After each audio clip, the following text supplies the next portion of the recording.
right, board, if you would join me in a moment of silence, please. Thank you.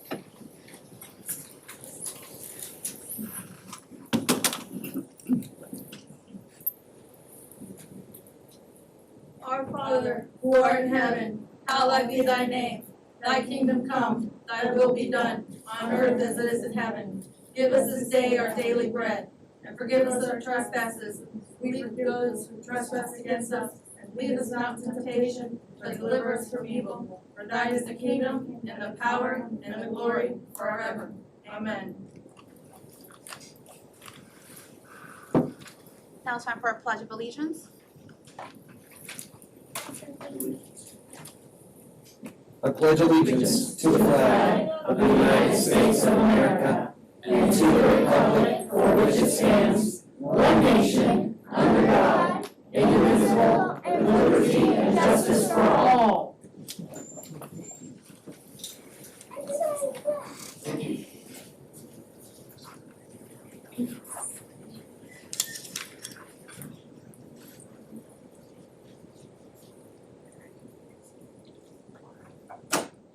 Oh, say, can you see by the dawn's early light what so proudly we hailed at the twilight's last gleaming, whose broad stripes and bright stars through the perilous fight on the ramparts we watched were so gallantly streaming, and the rocket's red glare, the ones singing there, gave proof to the night that our flag was still there. Oh, say does that star-spangled banner yet wave o'er the land of free and the home of the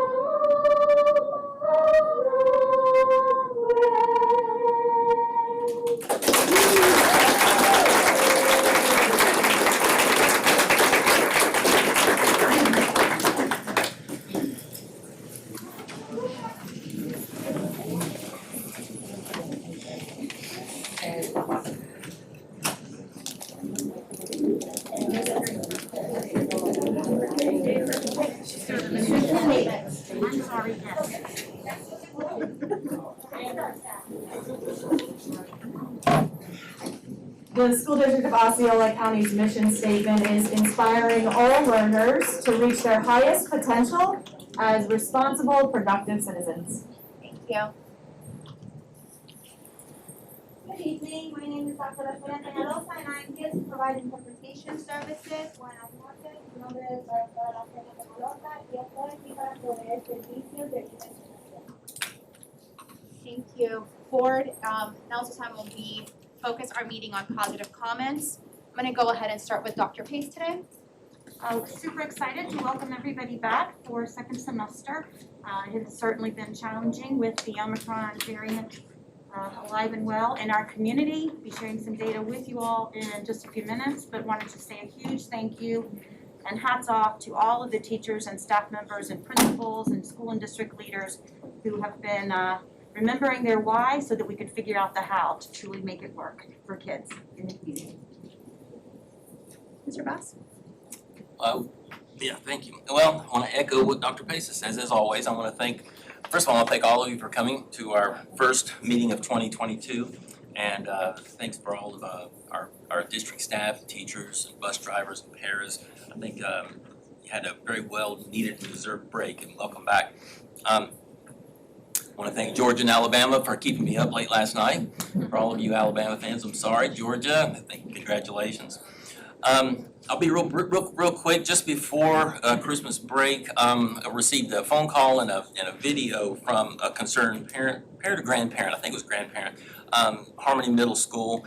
The bicyclists, the kids who ride the bicycles and the walkers all exit the school at the same time, and they all use the same sidewalk, and there was little convergence between the bicyclists and the pedestrians, and she showed me a video of a girl getting bumped off of her bicycle into the oncoming traffic. She was okay, I mean, she just kind of stumbled, but fortunately. But I reached out to Mr. Shatera, Dr. Allen, I want to thank you for stepping up, and we're staggering the departure time, so the bicyclists are going to leave, and then the walkers are going to leave. So if you have any kids who are, going to that school, please monitor that. If it's not working, please let me know. I've also reached out to Ricky Booth. We're going to work on putting either a flashing light or the school zone, or we're working on something to address that situation right now. That's all I have for right now. Thank you, Mr. Bass. Mr. Arguello? Yeah, I'd like to thank the Horizon Middle School PTO and leadership for inviting me to lunch on what was apparently School Board Member Appreciation Day. Now literally they have one of those for everyone apparently.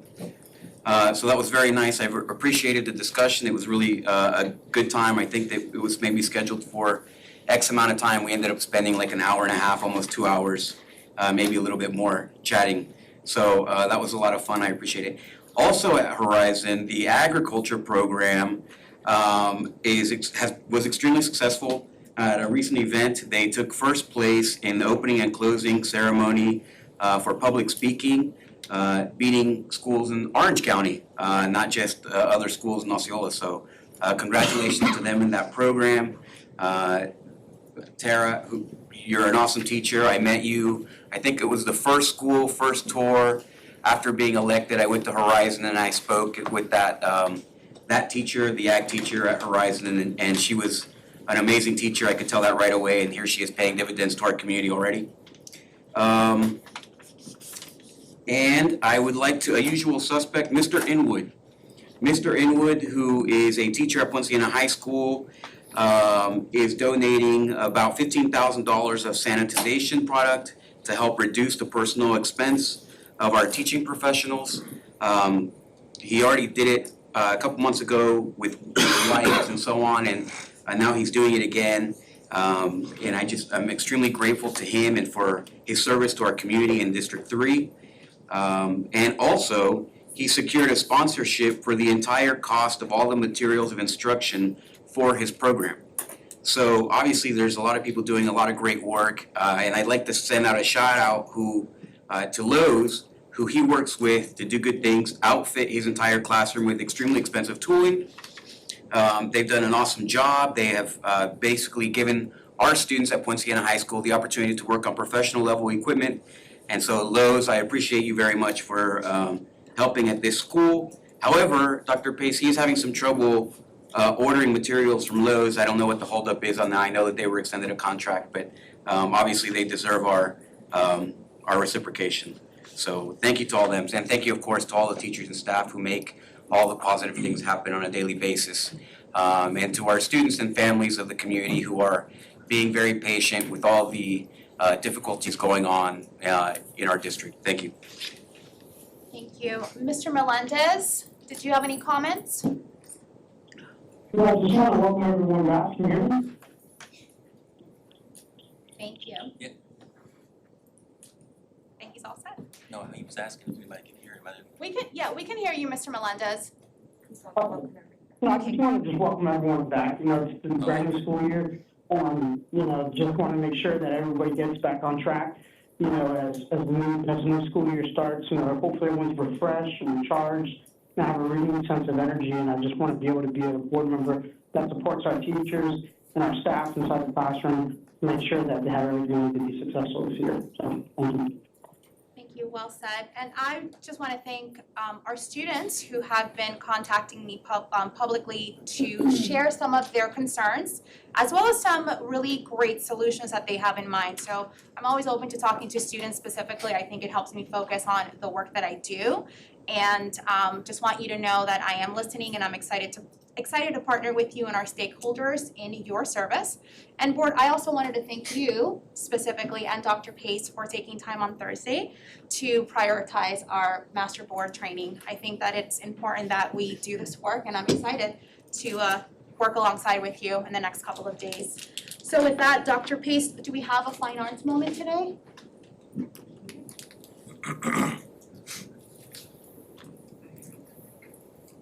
Okay, unfortunately, that was a late minute cancellation. We do not have a fine arts moment. No problem. So we can go ahead and move on to the Questbridge recognition, and Mr. Anthony Cook, you will lead that? Yeah. Okay.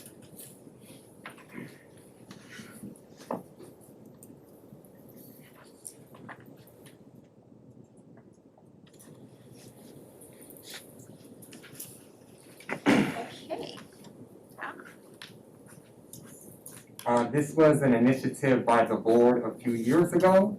As we saw in our district that we had students who were high flyers that weren't taking advantage of going to top 100 schools. So one of the things that the board started a few years back was the Osceola Scholars Program. We do small groups in our high schools, and one of the things that we do that I love is our top 10 junior breakfast, that we get to speak to our literal top 10 juniors at each high school. Some of these students were a part of that, some were not, but either way, one of the things that we speak about is the Questbridge program that seeks to identify academically competitive students who are underserved and underrepresented. So we push this every year, and lo and behold, this year we had a handful of students get accepted through this program. Now, what does that mean for them? This typically means they get matched to one of the top 100 schools, and they typically are going at no cost to them. So they're going for free. We have things like Yale, Princeton, Stanford, Notre Dame. Most of the top 100 colleges are in there. So we wanted to recognize our students that were accepted this year. There were 4 total, 3 of which are here, 1 couldn't make it, so I'll speak on her behalf. And then I have my homie from Gateway, I'm gonna speak on his behalf, but I talk to them outside, and I always like to give students their spotlight. So I'm gonna let the 2 that wanted to talk about where they got accepted to and what they're gonna pursue, so that we can kind of recognize their great accomplishment. So with no further ado, Gracie, come on, y'all 2 can come up here.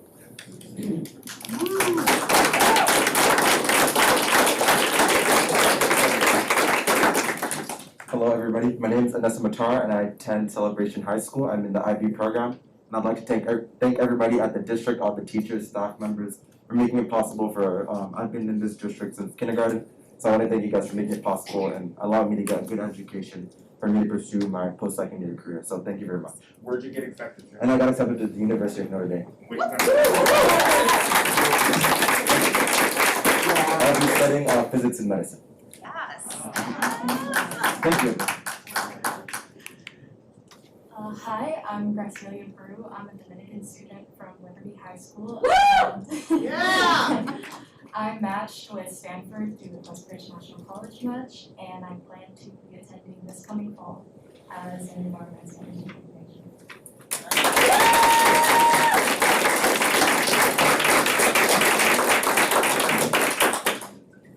Darren, you heard of IB at Gateway? Yeah. So this is Darren Alexis. He's a part of the IB program at Gateway.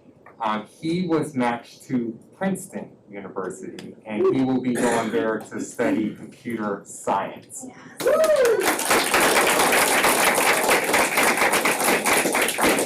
then our last student who was unable to make it is also a Celebration High School student, part of the IB program as well, Miss Natalie Wood. She was also matched to Notre Dame, so she'll be going, my man over here, and they'll be tearing up Notre Dame together, representing Osceola County. So those are our 4 that were accepted to the program and were matched.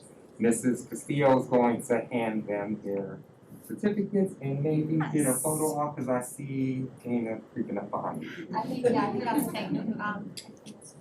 Congratulations. Mr. Cook. Darren, congratulations. That's it.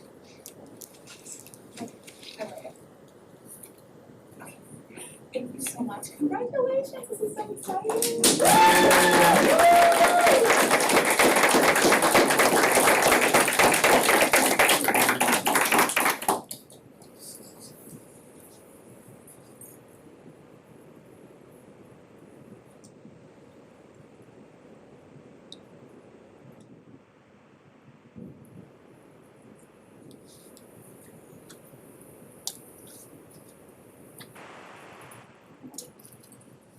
Awesome, congratulations guys, thank you.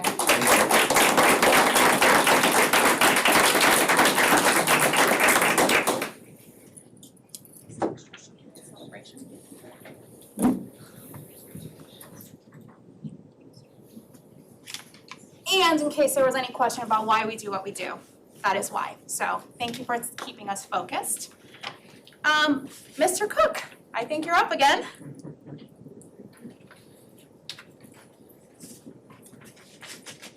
Okay, our next thing is,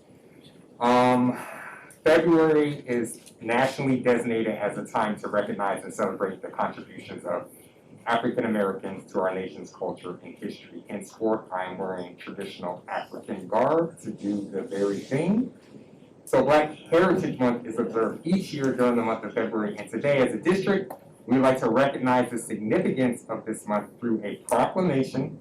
We also would like to announce our second HBU showcase that begins the week of February 7th. It will be held virtually. You can check out our social media platforms to get more information on that. And we have the singing of the Black National Anthem.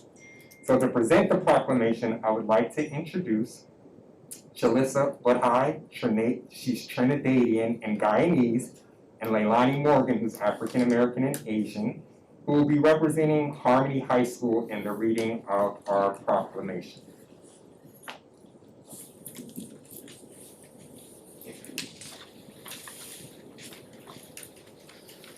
Whereas February has been nationally designated as a time to recognize and celebrate the contributions of African Americans to our nation's culture and history.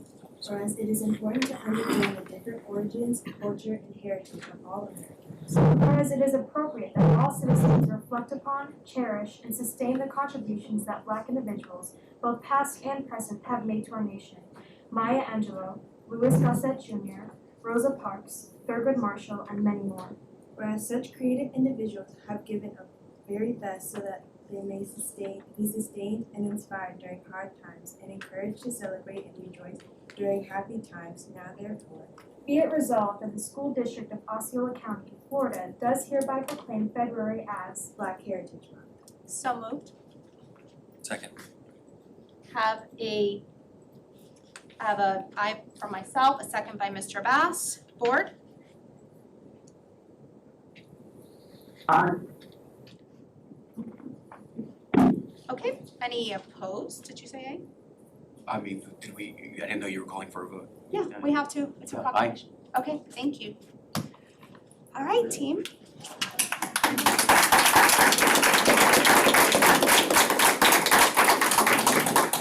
And next, I would like to introduce Nika Saint-Elias, African American and Haitian descent.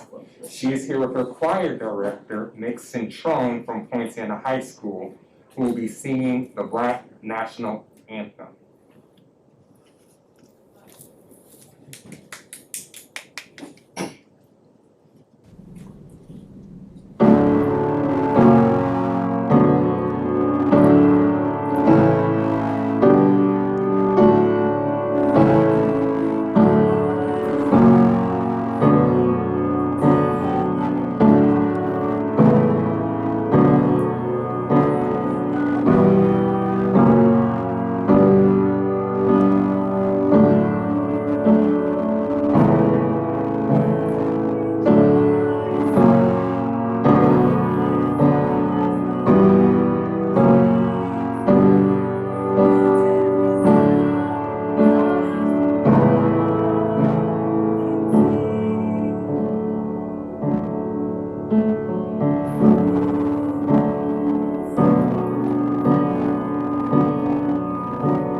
Now we have a celebration of Literacy Week proclamation.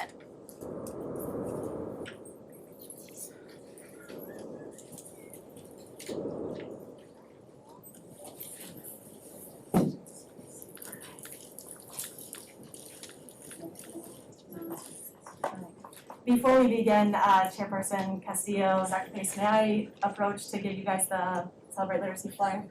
Perfect.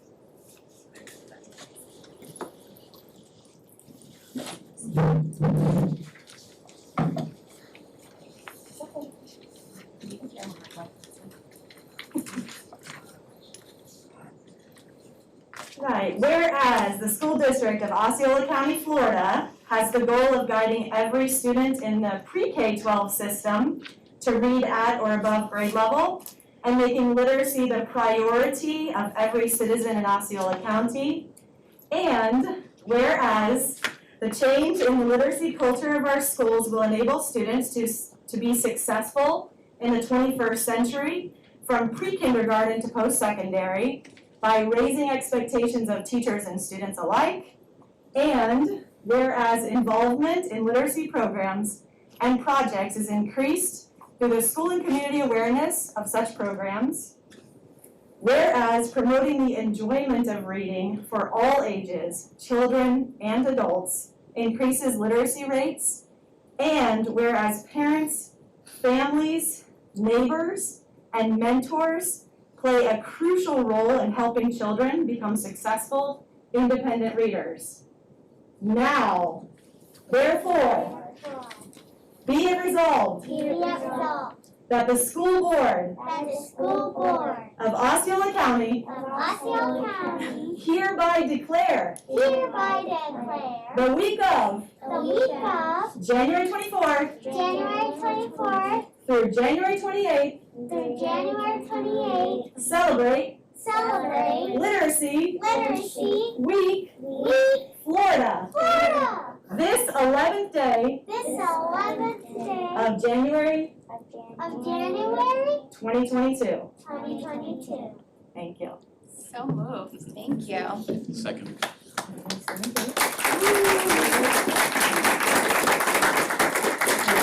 Vote by myself, second by Mr. Arguello. Board? Aye. All right, congratulations. You guys are so cute. Very good. Yes. Oh, Mr. Melendez, I apologize. Yes? No, yeah. Thank you, Tanya. Yeah. All right, we encourage you on the 24th to dress up as astronauts. Ooh, that'll be so fun. Sure. Oh, let's keep it.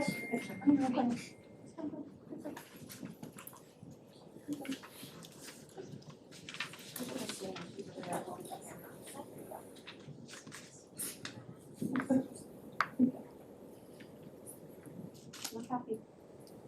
Okay, now you can go give us decorations. Thank you, guys. Thank you.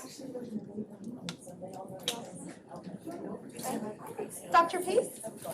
Before I move forward with the administrative appointments, Chair Castillo, if possible, I would like to ask Ms. Elizabeth Lane to stand. Elizabeth Lane is currently our coordinator of student services. And she was the first coordinator of student services in our school district. It was a new position as a part of our mental health allocation and the tremendous growth in what we need to do to support our students and staff with mental and social and emotional needs, as well as in the whole student services realm. And Elizabeth was this just unique, caring, kind, loving, knowledgeable expert in the field who has done so much for each and every one of us. And I just want to say, as she prepares to retire in March, a moment to say thank you, Elizabeth, for everything that you have done for our district and what you continue to offer as we move forward. Thank you, Elizabeth.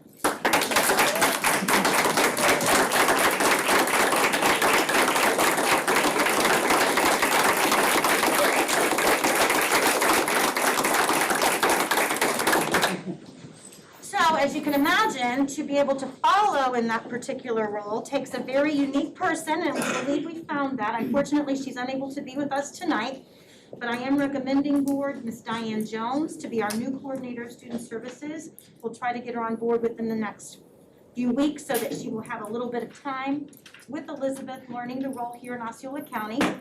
She has been a school counselor for Brevard County Public Schools, a school counselor for Orange County Public Schools, an assistant principal of Lockhart Middle School, the student services coordinator for Brevard County Public Schools, adjunct professor of psychology for Florida Tech University, and currently serves as the senior administrator of student services from Orange County Public Schools. She received her bachelor's degree in sociology from William Patterson University, a master's degree in counseling from Webster University, and a master's degree in educational leadership from Lynn University. And while she walks into very big shoes, I am confident that she'll be able to continue to move us forward. So I'm recommending Diane Jones. So moved. Second. Okay, I have a motion by Mr. Arguello, a second by Mr. Bass. Board, all those in favor? Aye. See, we're waiting on you to say all of yes. I know, I'm Okay. sorry. Mr. Melendez, I didn't hear your vote.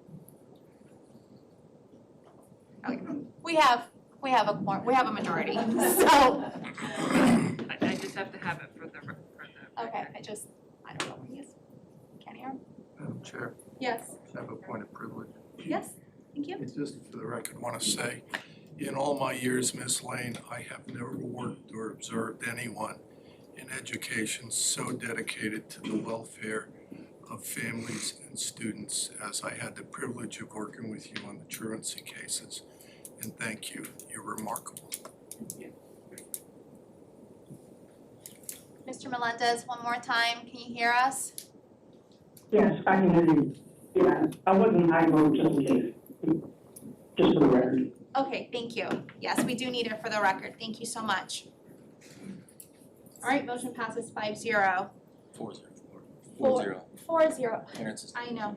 Yep, it's gonna be a weird day. Okay. Thank you so much. Dr. Pace, you also have your superintendent's update? I do, Madam Chair and members of the board and members of the community, as it comes up on the screen. Just wanted to take a few minutes at the beginning of the meeting to provide an update on where we are right now with certain things that have been objects of concern.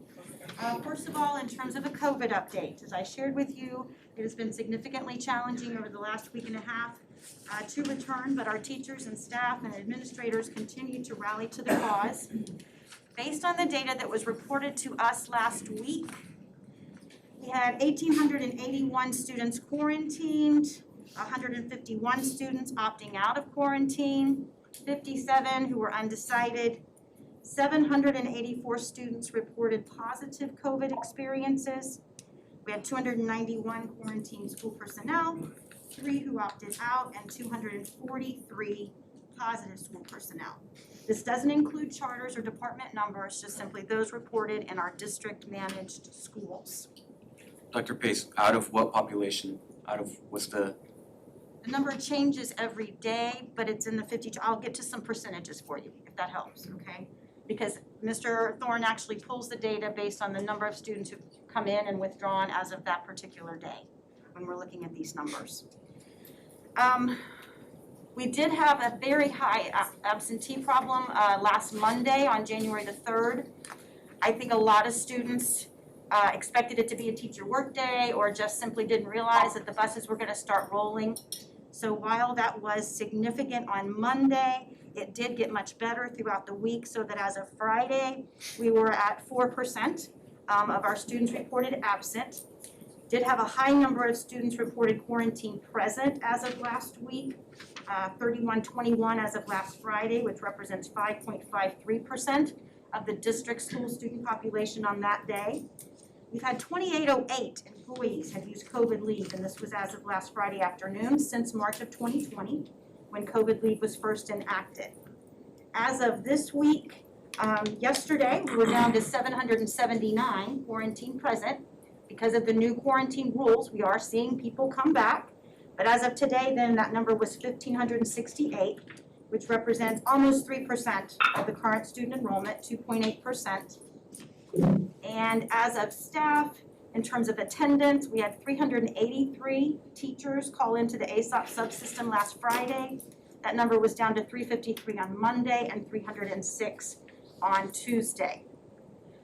We are continuing to follow the CDC quarantine guidelines for 5 days for a positive individual as long as the symptoms have subsided and they're asymptomatic without fever-reducing medication.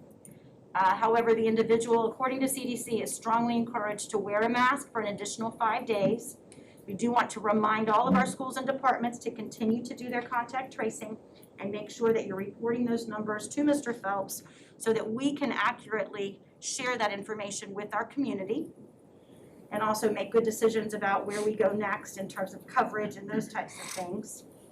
We are utilizing the available test kits that we have on hand that we received back in November. More of those test kits are going out this week to schools, everything that we have left. We do anticipate a new shipment through our emergency management office this week, and they will provide us with additional test kits as soon as they get them. But like everything else, we're waiting on the supply chain issues. The kits that we have that we're sending out this week do have an expiration date as of 12/31. However, we've been assured by the DOH that they will still work. They just won't work for logging into the reporting system with Abbott. And we're seeking some permission on what to do about that. We are also, based on conversations that I had with my student advisory committee and also conversations I've had with a few of you as individuals, looking at potentially trying to offer pool testing again. We had stopped doing that after the second round in December because the demand had reduced so significantly that it didn't seem to be a good use of resources. But with the increase in the variant and the fact that its symptoms very much sometimes mirror a cold or perhaps the flu, the seniors that I met with last week suggested that they would feel more confident if we were to try to resume it. So Mr. Phelps has been in conversation with our lab, Applied Ingenuity Diagnostics, to be able to institute a third round. We'll then report back to the board to decide about a fourth round. The third round will take us through the beginning of March. I worry a little bit about trying to do pool testing in April and May because of the strain already on our school staff members because of testing and the potential disruption. But we also are going to enhance communication to families and staff members about the schedule for pool testing so that there's no question about when it's going to be at their particular school. We do 2 schools a day, one on the east and one on the west. My team has also decided today that we're going to start trying to get into schools and provide support as much as we can. As I shared with the principals this morning, it won't be about just a school visit, but about we'll get in there and try to work and cover classes wherever we possibly can. Dr. Allen will be at St. Cloud Middle School on Wednesday. Michelle Henninger, our middle school director, will be at Neptune on Thursday. Mr. Flowers is planning to be at Westside K-8 on Friday. Dr. Reyes is going to Fleur Ridge, and I'll be at Kissimmee Middle next Tuesday, because that is a significant challenge trying to find coverage for the classes for folks who do have to be out due to quarantine. This week, what's been impacted the most has been transportation. Last week, we saw a challenge with the Omicron variant and COVID among attendants. It has hit our drivers this week. That's why the buses have been delayed for the past 2 days.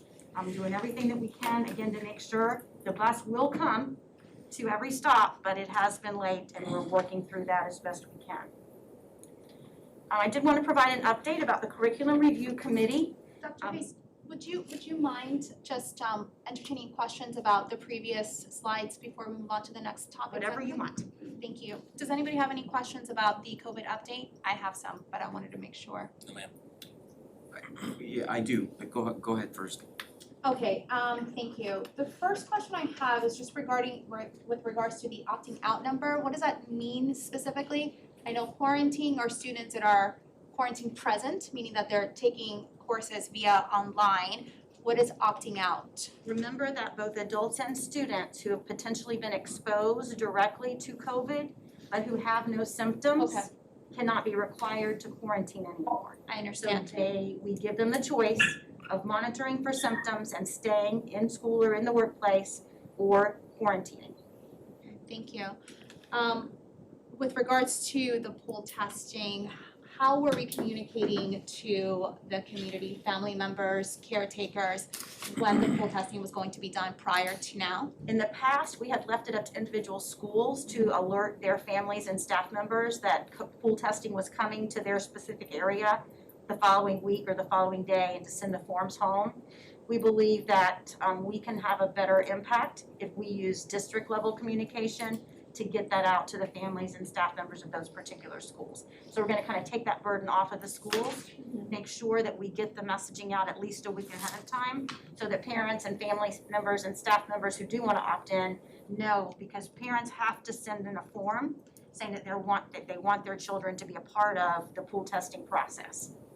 So we're using social media, Remind, We will be, all those once we get the dates finalized. And what would be the threshold for, in your opinion, to consider pool testing successful? 'Cause we pulled it back because we weren't seeing people taking advantage of it. So what is a threshold? Is there a particular calculation? They recommend a 10% threshold for testing, for pool testing to be considered a success. Thank you.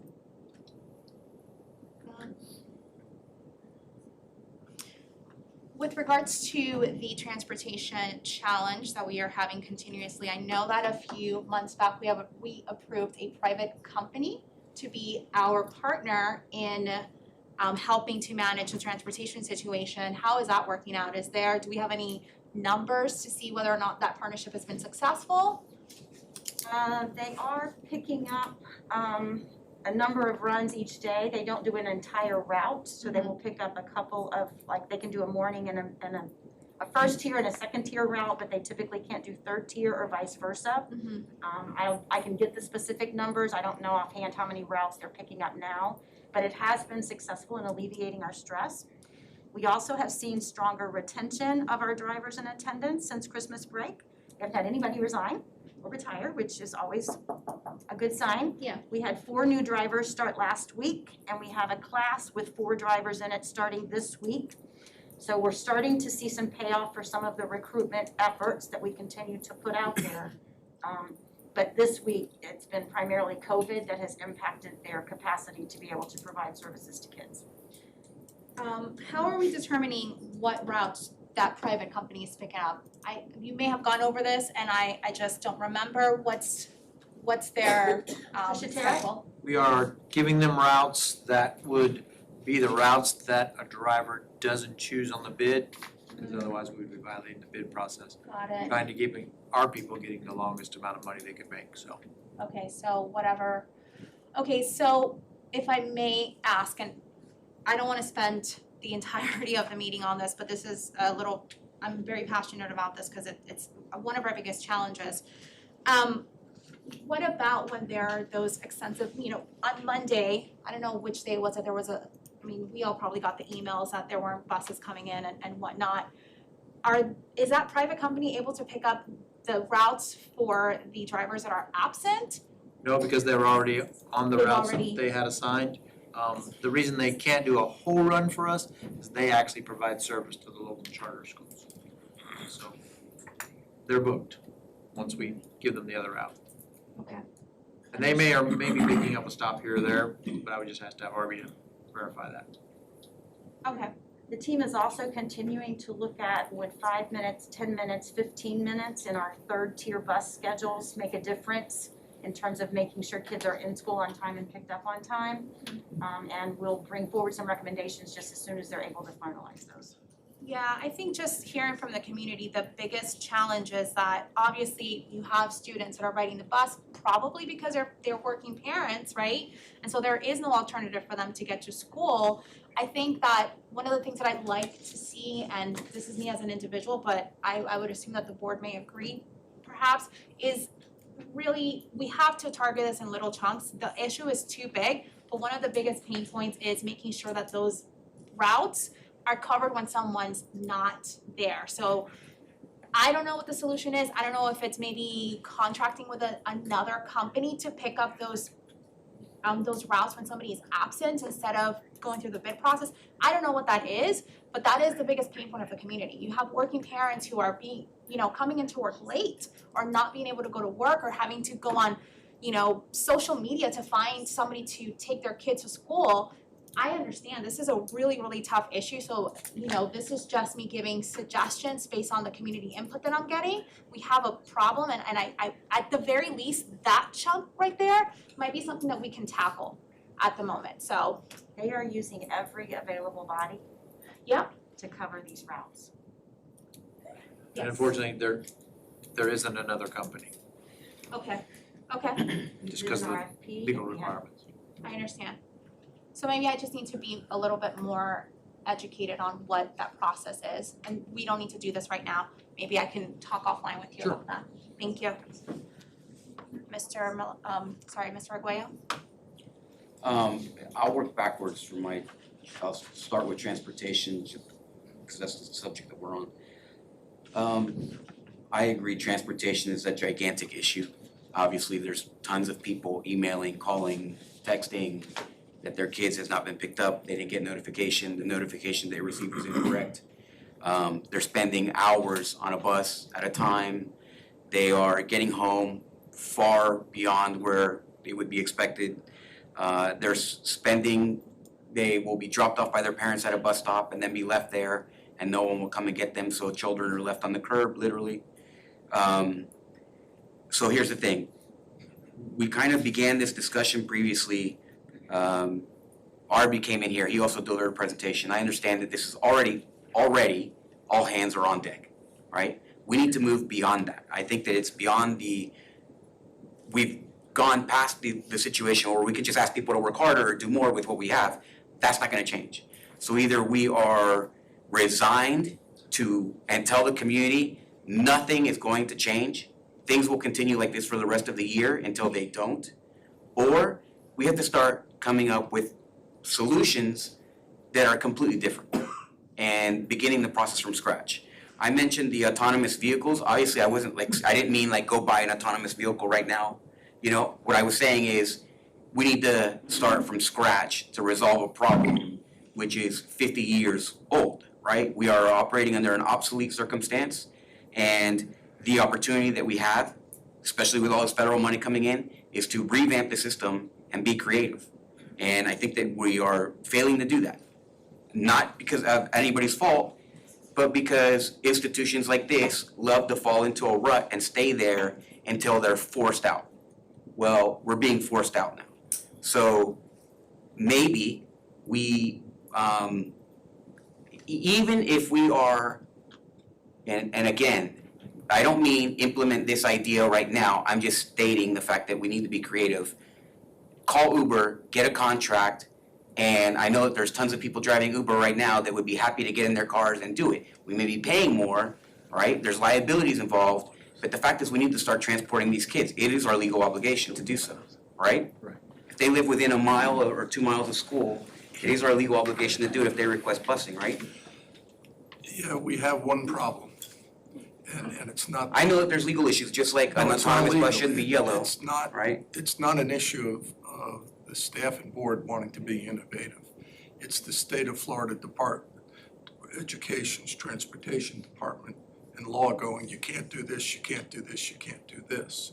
So I'll get with you and go through that, because maybe there's something we can find. So in that guidance, Well, Frank, with all of us though, not, because I No, think that this is I will. a So, huge issue for I'll all of report us. back to you, but Frank, in that guidance then, can we provide if we have a budget, let's say we have a $4 million budget for transportation, can we start providing the families with $4 million in vouchers so that they can find their own transportation to schools? Because we're doing a lousy job of it, and we need to figure out how we can resolve the problem for them, not how we can preserve our face here.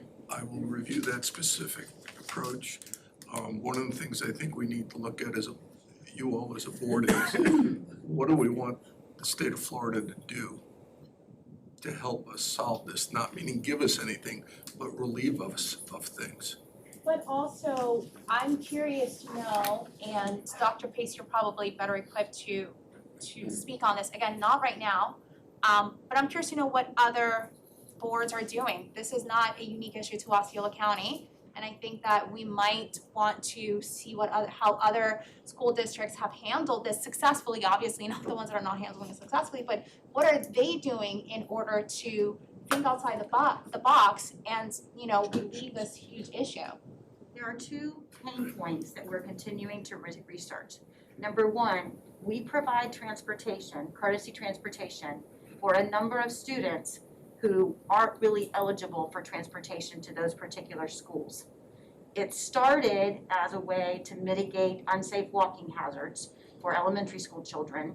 And then these particular communities have just been getting transportation for so long, even though now roads have been widened or sidewalks have been added, we're still providing transportation for those particular communities. Those are policy decisions that have typically been very, very unpopular in terms of eliminating courtesy transportation. Number two is to change again school start and end times.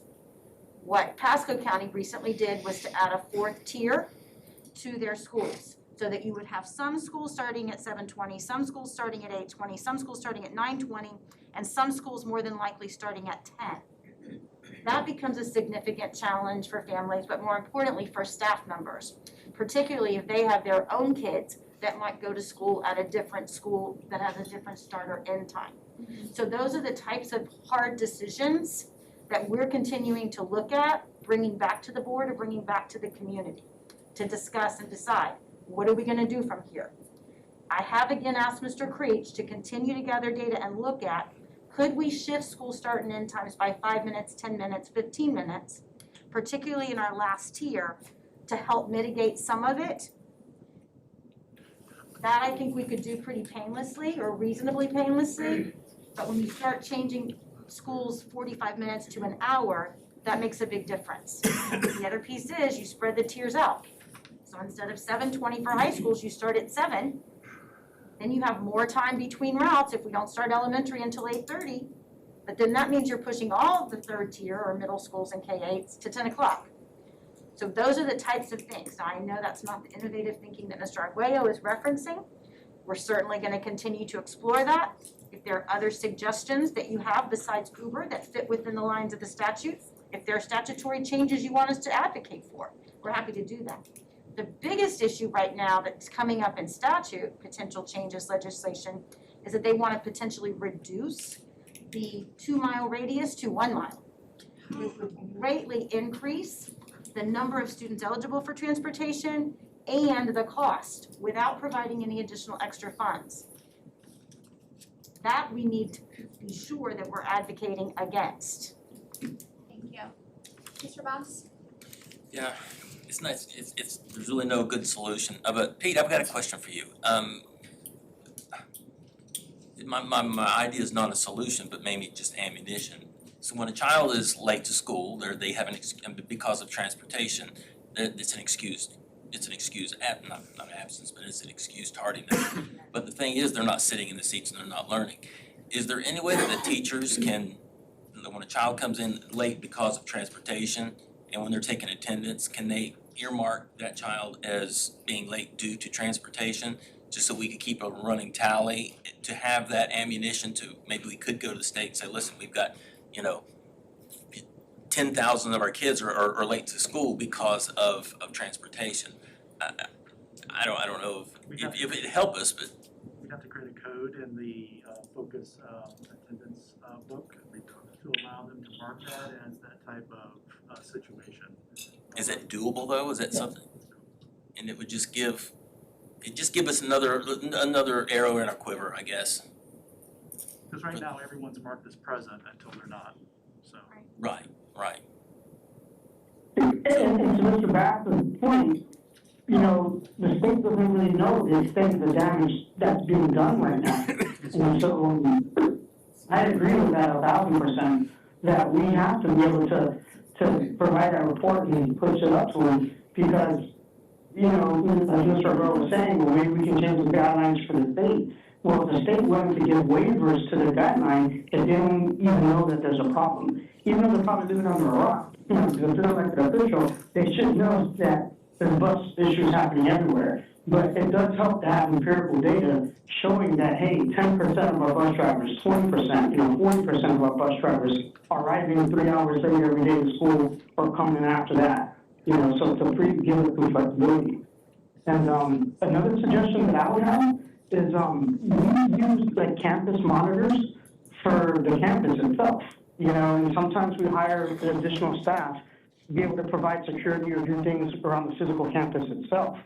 Now, can we look at some of these paraprofessionals and maybe like cross-train them and have them get the license and then pay them like a certain amount of money in order for driving a bus, kind of like be our substitute, kind of like create our substitute force, kind of like the National Guard does with the military. You know, we're just kind of on hold until we're called to be activated. You know, maybe that's something that we have to start doing is dual, you know, cross-training some of our employees. And hey, you're going to be a paraprofessional, but today you're going to be a bus driver, you know, or something to that effect. Because this is a significant issue that I don't see any other way really going away easy. Mr. Arguello? Yeah, again, switching, I agree, that's definitely not the type of innovative thinking I'm thinking of, because that's already something that we've done in the past, right? There's nothing different about that. Asking people to work harder there's nothing different about that. We have reached the extent of where everything old is gonna resolve our problems, and they haven't, and now the problems have become a crisis. So we probably already have people driving buses that wouldn't be normally driving buses, right? Whoever can. Office staff. Right. So you have people who should be working a keyboard that are driving a bus already. So, I mean, that's a quick call and I'm 90% certain, 95% certain that the governor knows that already this is a crisis all the districts are going through. There's nothing new. It's just nobody has come up with an idea that can alleviate the situation. So we need to find a way to assuage the concern, not to just provide, to do simple, well, what can we do? Well, let's sharpen our pencil more. No, we're already at the end, we're at the eraser. Now it's time to come up with something different. So maybe Uber, maybe the autonomous buses, whatever, but we need to find something. We need to come up with something completely different. If it means packing the transportation people all in a room, allowing people from the community come and participate, getting experts in transportation, and putting them in a room and roll up your sleeves and come up with something new so that when they come out, there's something that we can pitch to the community. Because we can come every 2 weeks, we're gonna come here and meet and have the same problem. And over those 2 weeks, there's gonna be 50 emails, 50 calls from parents saying, hey, little Susie was left on a curb for 3 hours today and she didn't get home until 8 o'clock at night. So, that is a liability. To leave these kids out the way that they're being left is a serious problem. And all it takes is one kid to get nudged off a bike or run over from the bus, and they're riding a bike when they should be taking a bus because they won't even consider getting on a bus right now. So they're riding a bus, riding their bike across Poinciana, where no one ever survives if you try to cross that road. So we have kids, because we can't bus them properly, we can't fulfill our obligation, that are endangering their own lives. It's a serious problem that now we've had months. And now I would definitely consider the board on notice that the problem has been identified. We need to get in a room and resolve the problem, at least try. At least try and fail a couple times.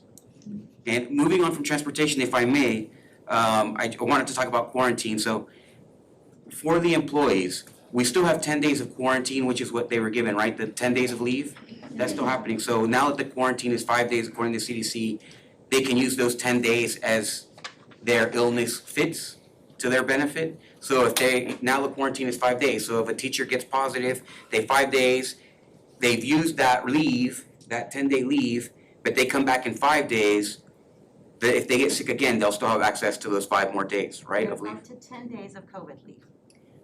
And it doesn't matter whether it's used all at once or if it's used over, okay, I just wanted to make sure.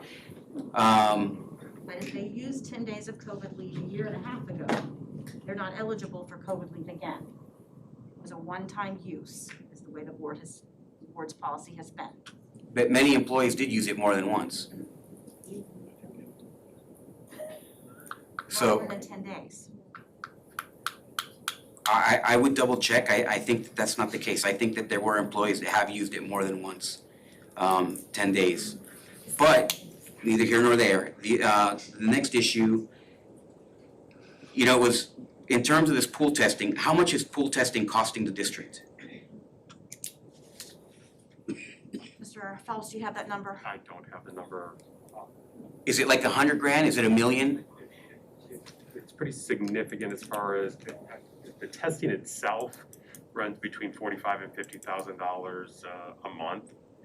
for just the test itself, I'd have to get a. $50,000 a month in pool testing. Okay, so that's an incredible amount of money. I just looked it up, right? There's 3,500 pediatric hospitalizations in the entire nation, right? The number reported yesterday. 3,500 pediatric cases of hospitalization throughout the country. That's telling me that I don't think that we need to continue approaching the virus the way maybe we were a year ago.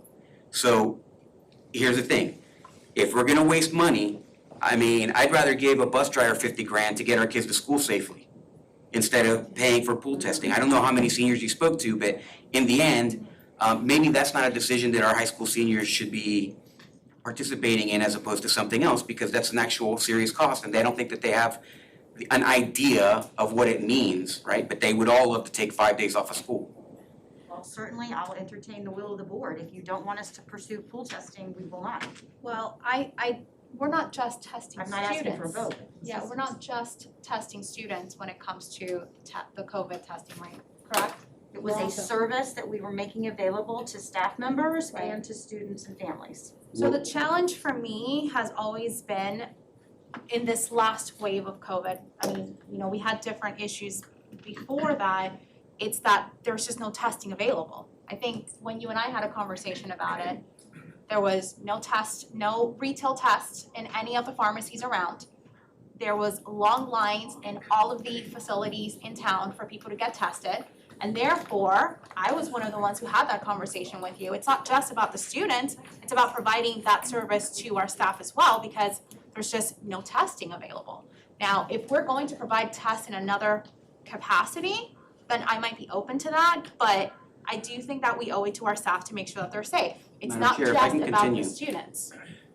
If I may continue, the hospitalization rate for everyone, including the population above 65 years old, is 4.6 per 100,000, according to the CDC. Again, that's not a large number, so we are obligated to make sure that they're safe. Right? We're not obligated necessarily to test. And if we're paying $50,000 for testing, then maybe we should just be buying tests and allowing people to come and get a test. Or the insurance company, Rosen, maybe should arrange for testing. Maybe we have testing at the clinic. Come to the clinic, get tested, right? But $50,000, we're not, again, I'm gonna say this, I know that some people get offended by this, but in my opinion, we're not doing a great job of making sure that these kids are getting an A education in math and reading and so on. We can't even get the kids to school right now, but now we're gonna be worried about pool testing, which is $50,000. It's a lot of money. If we have that much money, let's just give it, I mean, we should be giving them the money, giving the teachers the money to go buy their own exams. And not only that, but we're contributing to the problem of a testing supply in the country by pool testing. When our body, our population, the people that we serve are pediatrics, and there's only 3,500 that are hospitalized right now. So it's a good thing to allow someone to know whether they have COVID. It's a great service. But under the conditions that are normal, where it's not causing a problem, and right now that expense is causing a pretty severe problem, because that money could be used to resolve our transportation issues, for example. Or, I mean, we're in bargaining. The ESPs could sure use that money, $50,000 a month. Yeah. It's to me, Absolutely. our job is to be stewards of the finances on a daily basis. And if we're just paying that much money for testing, I don't know, it just doesn't seem like it's a good use of money. I'm sorry, I've used up enough time, so we'll move on.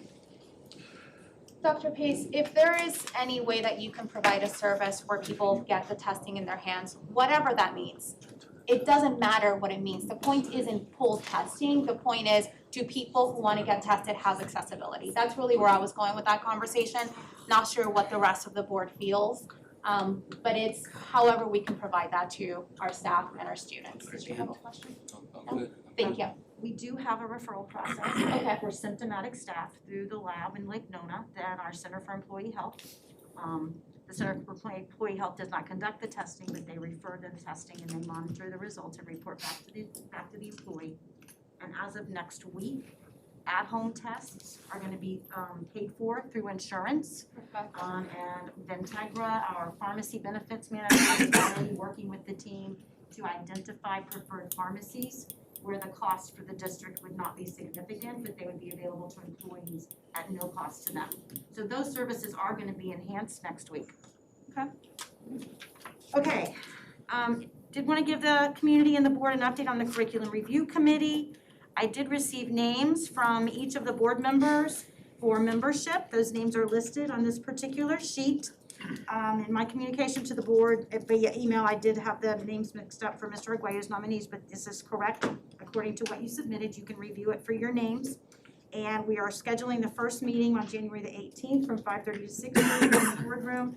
Mr. Boyd, Mr. Flowers, and Mr. Kreppenbacher will be supporting the work of that team in electing a chair, vice chair, secretary, and then moving forward with that. Is that Christina, I'm sorry, Dr. Pace, is that Christina Morris from the county? I don't know, that's just somebody that Mr. Thacker referred us to. There were some concerns brought forth from the community that I went over at our last board meeting. These were two that I missed that I wanted to make sure that we also provided appropriate response to. Both of these also were a part of the Core Connections links for journal prompts.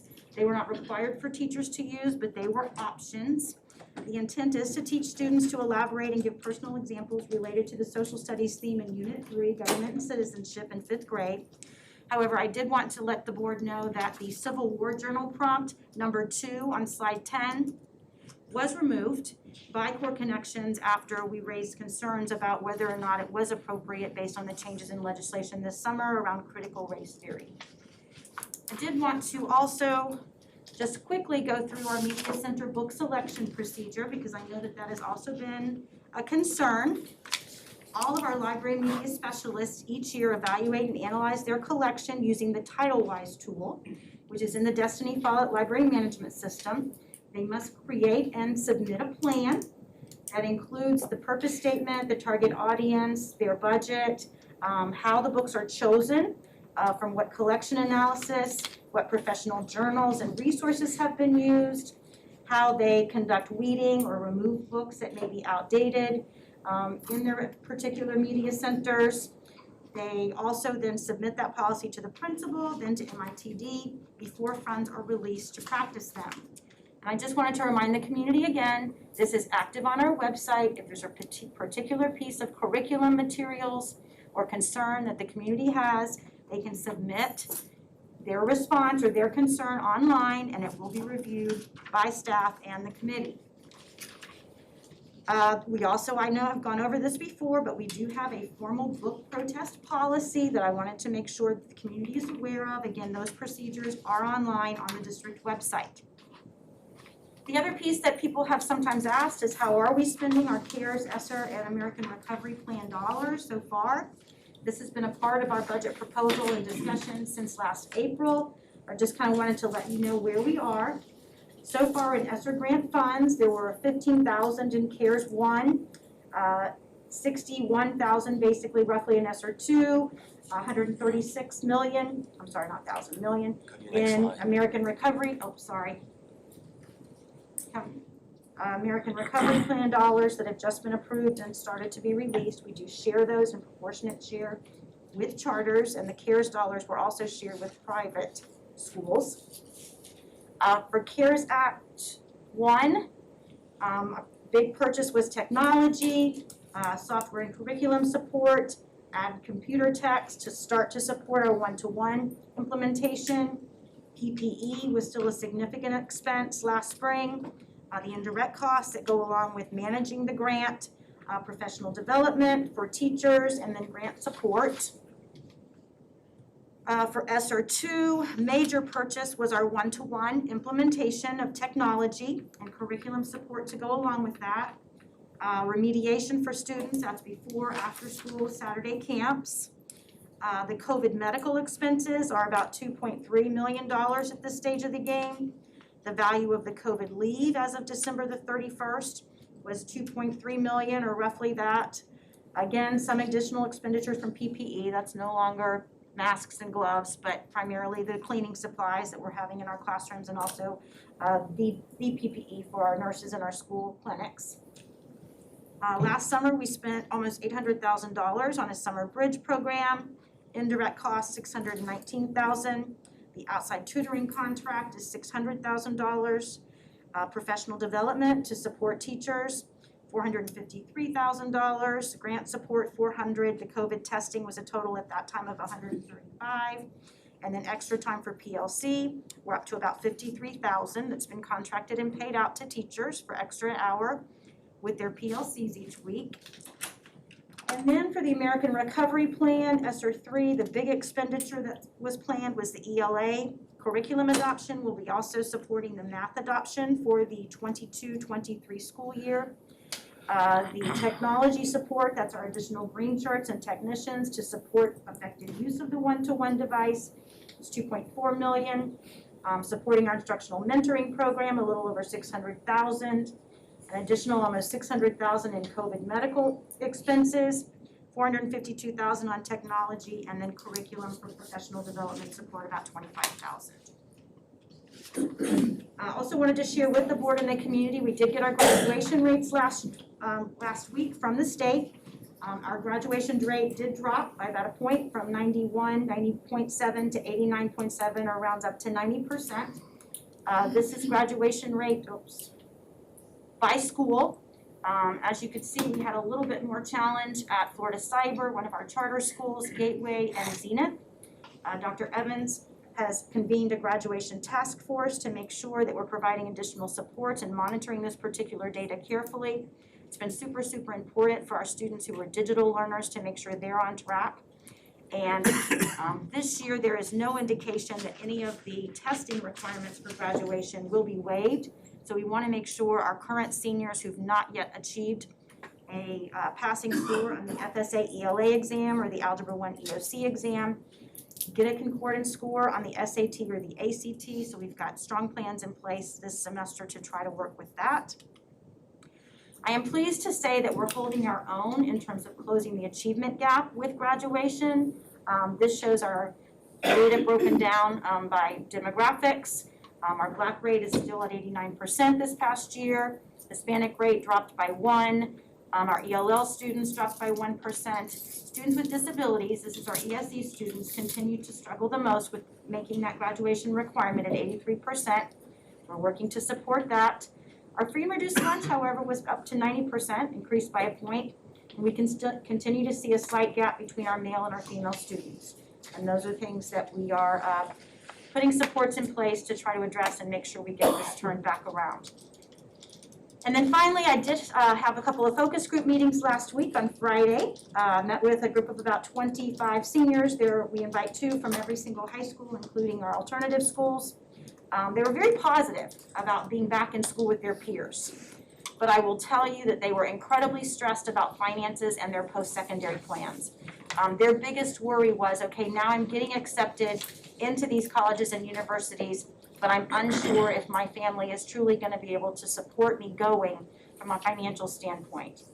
Mr. Cook, our coordinator for college and careers, who presented earlier, was with me at the meeting. He was able to give them quite a bit of reassuring information, but that remains a concern for a lot of our kids. I think we sometimes forget the impact of unemployment in Osceola County as a result of the pandemic. While that is recovering, I think it's still impacted our families, and it is something we're going to have to continue to work on.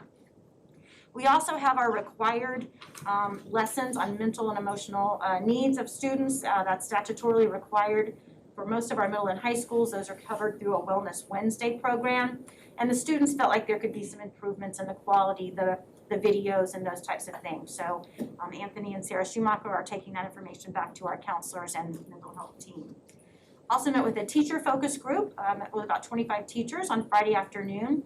They also, even at 4:30 on Friday afternoon, were super positive about having kids back in school. Felt like it was so important that we were no longer doing digital learning. They were very positive about the improved curriculum resources and curriculum unit plans. The fact that we've embedded science into ELA and elementary school, district and school administrator support, culture, they felt like were very strong. They did express significant concerns about salaries, and particularly salaries and appreciation for our veteran teachers. Veteran teachers kind of feeling left out of the mix because the priority has been on raising that minimum. Also concerned about the amount of teacher turnover and teacher retention, staff attendance. We've talked about COVID, but other staff attendance challenges as well, and making sure that we're covering. They all indicated that, you know, everybody pitches in and does what we have to do to meet the needs of the kids, but it's hard. And we know that and are trying our best to try to figure out how we can help resolve that. ESE services and support, seeing the needs of our students continue to grow in that particular area, and then student mental health. So we'll be working with the team. I shared these results with my leadership team as well as with principals, and we are working to see what we can do to try to address those. But those are just some things that I felt like perhaps the board and the community might want to know a little bit more about. Thank you. Ms. Arguello has some questions, and I do as well. I'll go with Mr. Arguello first. I'm concerned that our readiness for college rate does not match what our graduation rate is. We may be doing too good of a job getting kids who aren't ready to graduate and causing them the disservice of getting to college and being completely overwhelmed by the expectations. So I have a question. What is our graduation rate if we did not account for the recovery or rehab classes? I don't know that number. I go back and tell you how many credits were earned in our Edgenuity labs last year, how many students were impacted and served. I think that would be, I don't want to do the math, and it probably wouldn't come out right because I would have been in that class. But I would like to know what that number is. What's the difference? If we did not have these recovery classes, what would our graduation rate be? Because that's a far more realistic of the service that we're providing the community. So maybe we can do the report. And it may also be telling us that needs to be a standalone program in Osceola County where we are getting these kids caught up, you know? I think that we have gotten into a habit, historically speaking, of in order to look good to the community and tell them that we're doing a great job, we're hiding what our actual community problems are.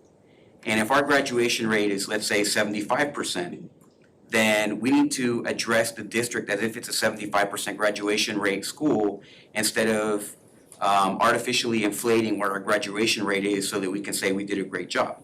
And I know that even before you got here, Dr. Pace, that it was in the 90s, right, or 89%. So it's not something that happened now, it's just, that's the way, just like our school bus problems is a problem that's coming up now. Also, the crisis is that we're sending these kids to college without being ready for college. And what we're doing is we're looking great saying that we have a 90-something% graduation rate, but it's a disservice because we're not being honest with the community and telling them, right? So it's like selling somebody a car with a problem. Here it is, take it off the lot.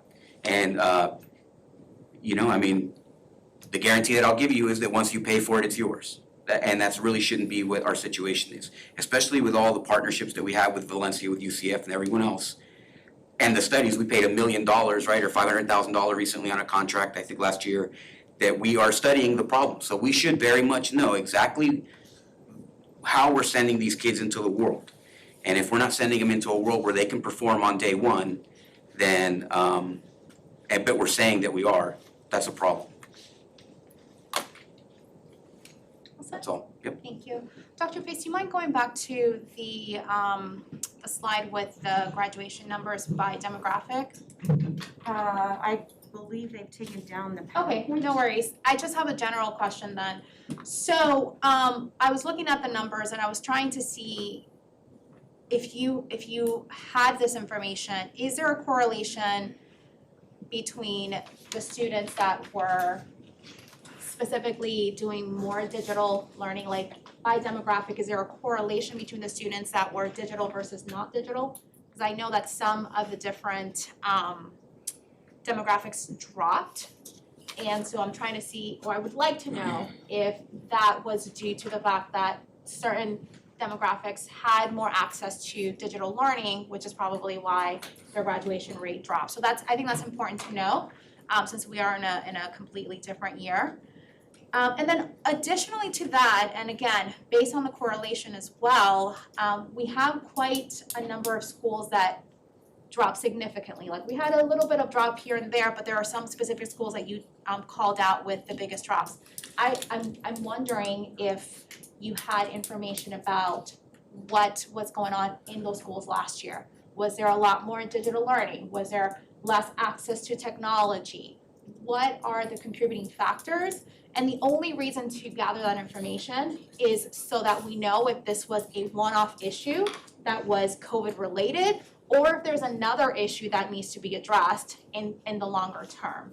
And then speaking of post-secondary plans, I know that you did have a conversation with your focus group and their biggest issue was finances, how to finance university once they got there, but you know that I spoke to via email a student in Celebration who has a larger concern, which is that there is a sector in his school that has no idea what they're doing, and it's with January, yeah, right? So I'm wondering, I know that you and I have talked about partnering with that specific student and kind of bringing them information, but I wonder if that is an issue that you or your team, perhaps Mr. Cook, has explored, and if there's anything that we can do district-wide to reach those kids in the middle who may be ready to graduate but don't know what the next steps are.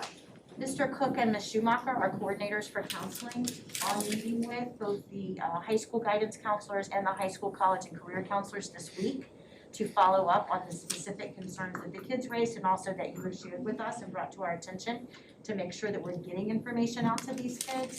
And in our stock take, our all goals report on February the 1st, I'll have some additional data about post-secondary plans, FAFSA applications, and those types of things that show, are our kids preparing for college and career readiness or not this year at a faster rate or not as opposed to last year? Yeah. And we are ahead of the game in terms of FAFSA completions.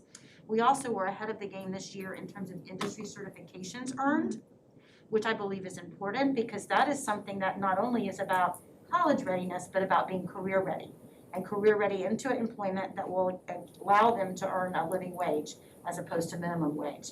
So that's some additional data that we'll get back to you. Perfect, thank you.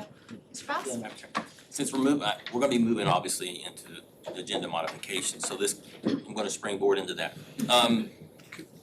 With our, thank you for the update on the curriculum review committee. There's been a lot of discussion with that and as it relates to critical race theory.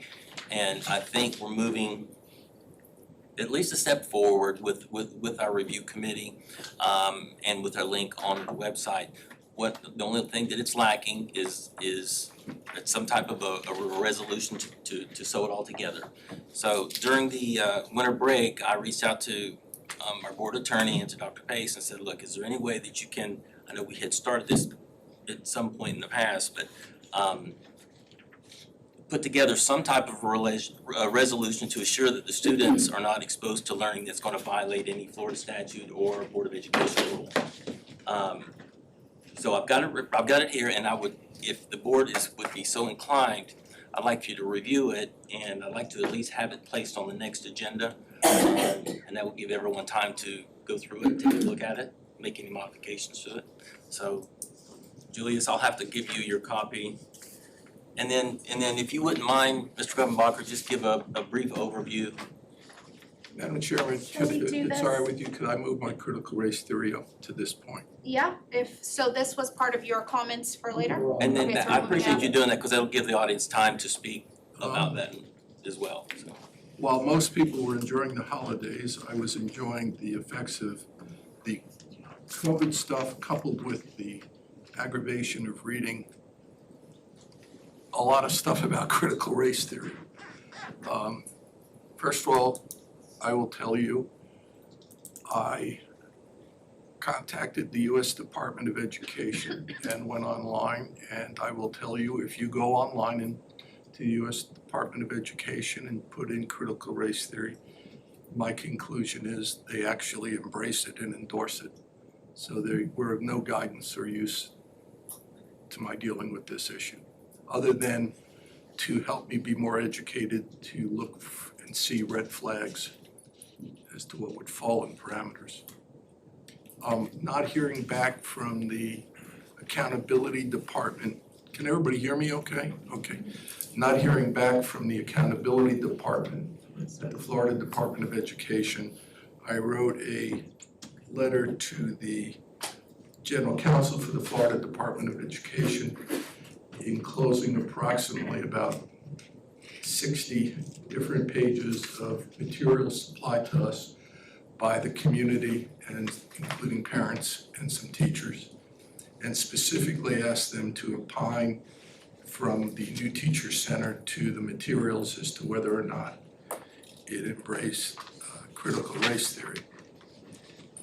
When I first got into this topic and saw the original set of materials turned, I really, was not, I just kind of looked and said, well, educators use them, et cetera.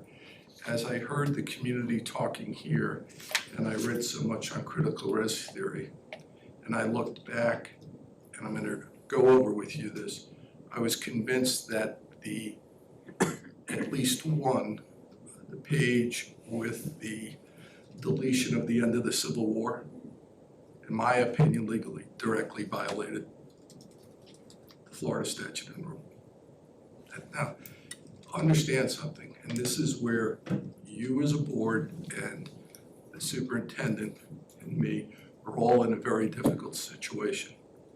Nobody wants to say, here is critical race theory, ABC.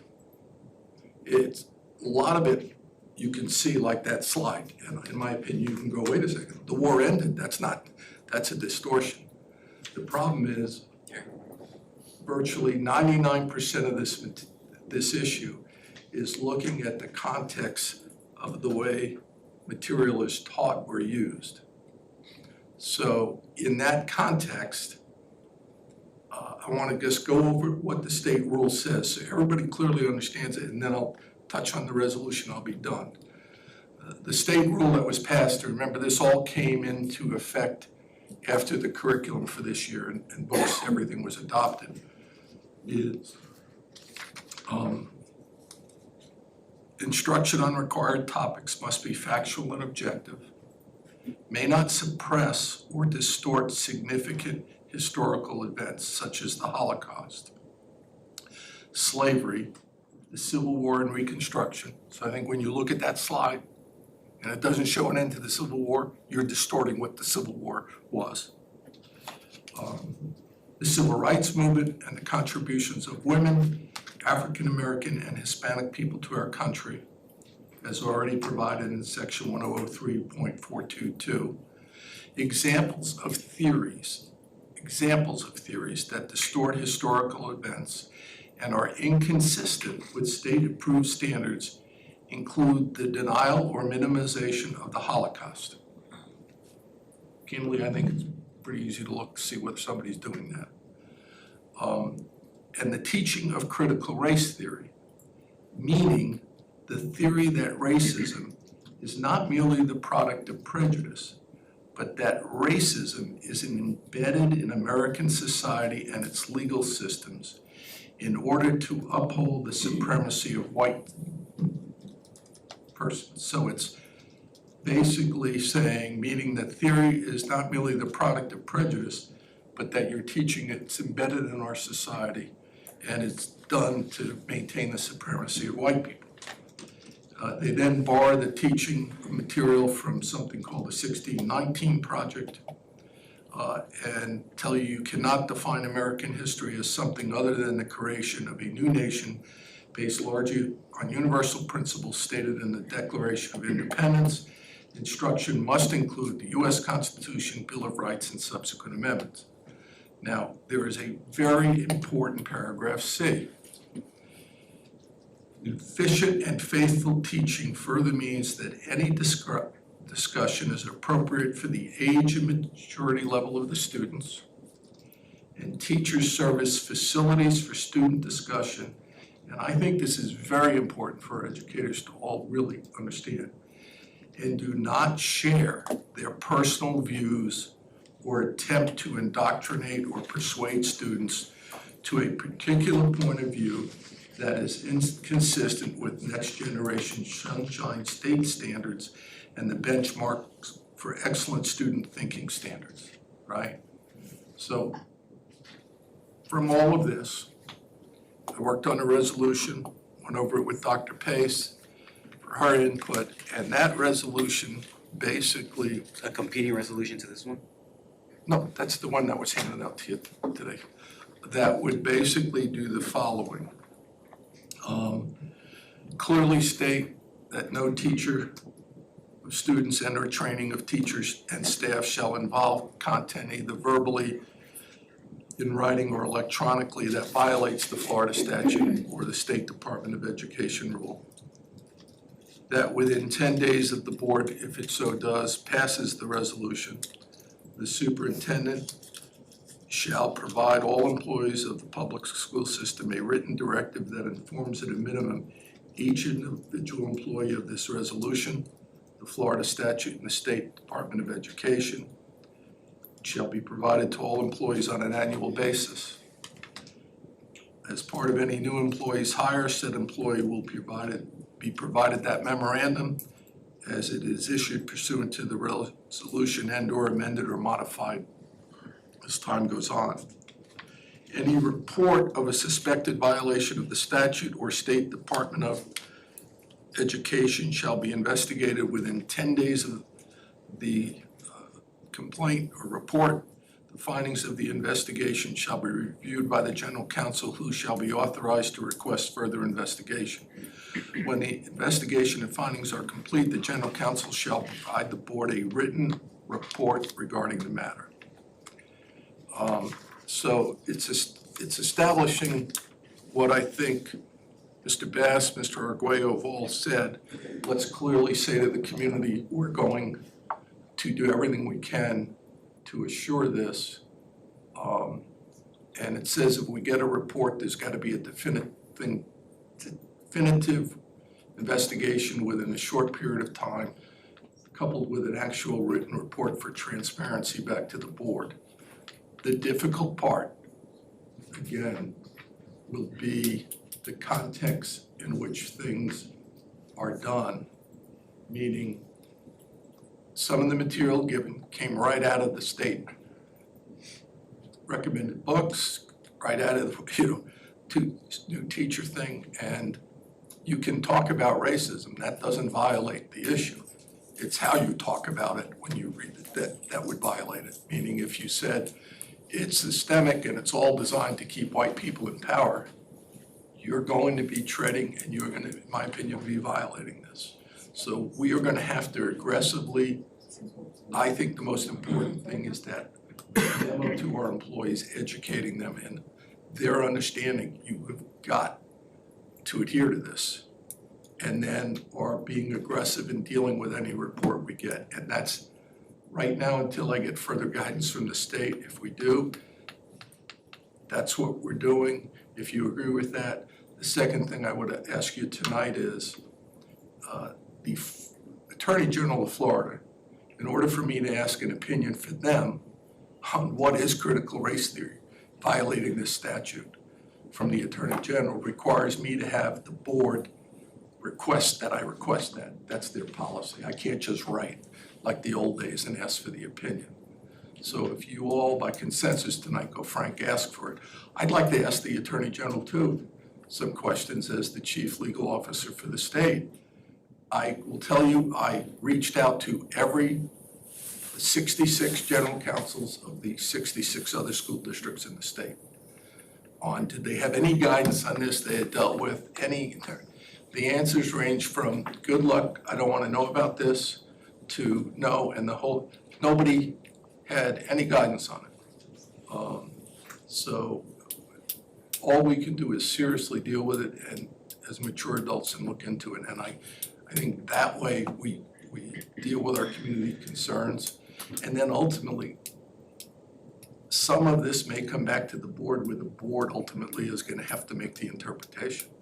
Right, and so Mr. Arguello, I see your light, so I will definitely make sure that I get to you.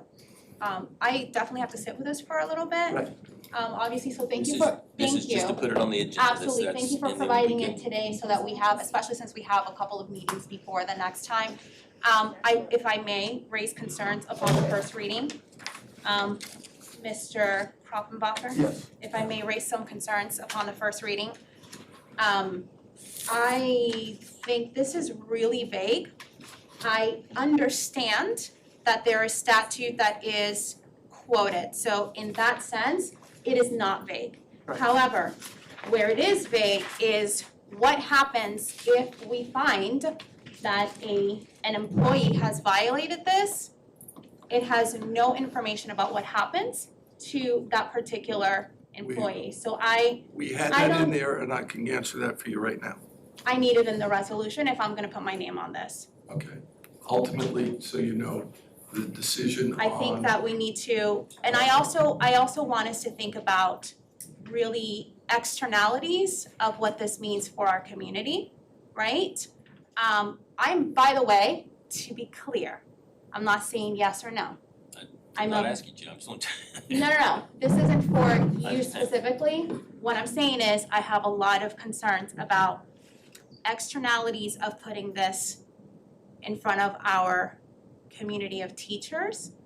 What does that mean for them? What it means to them, and the way the memo I would advise Dr. Pace to have input on, is it's educating them, because if they violate this and a parent files a complaint with the State Department of Educational Practices, their certificate is at risk. And given the seriousness of the issue, the governor and the Commissioner of Education, and I would say the legislature, based upon what they passed, you could have teachers having their certificates revoked, at least the initial group, to make examples of them. So to me, we would be remiss in not going there. Dr. Pace has already sent out a memo at the beginning of the year and a video. I think we would be remiss in not emphasizing the importance of this to the employees like we did regarding reporting any suspected child abuse. Right. They will yank your certificate, if not suspend it, if you don't report that. And I think this is, given the climate, is important. So I think for me, and when we'll probably have more conversations and you'll send Sure. another draft, it's really important for me to have this section 4 really fleshed out. I think this is vague right now. Okay. I don't know what that means for I'll our give you- employees. You can public comment, did you put your public comment in here? No, I just wanted to know if anyone else is going to see this proposed resolution for approval. Well, it wasn't blue sheeted tonight because it was handed out per the board's approach of board members bringing it up at board meeting and it being agended for the next meeting. Thank So you. it's a matter of public record at this point. Thank you. Mr. Arguello, thank you. Larry.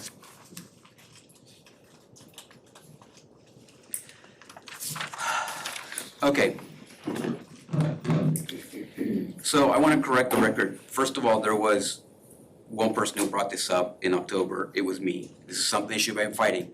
Not only because we are in violation of the law, which I think that there is cause for the district to be liable, because it's very clear.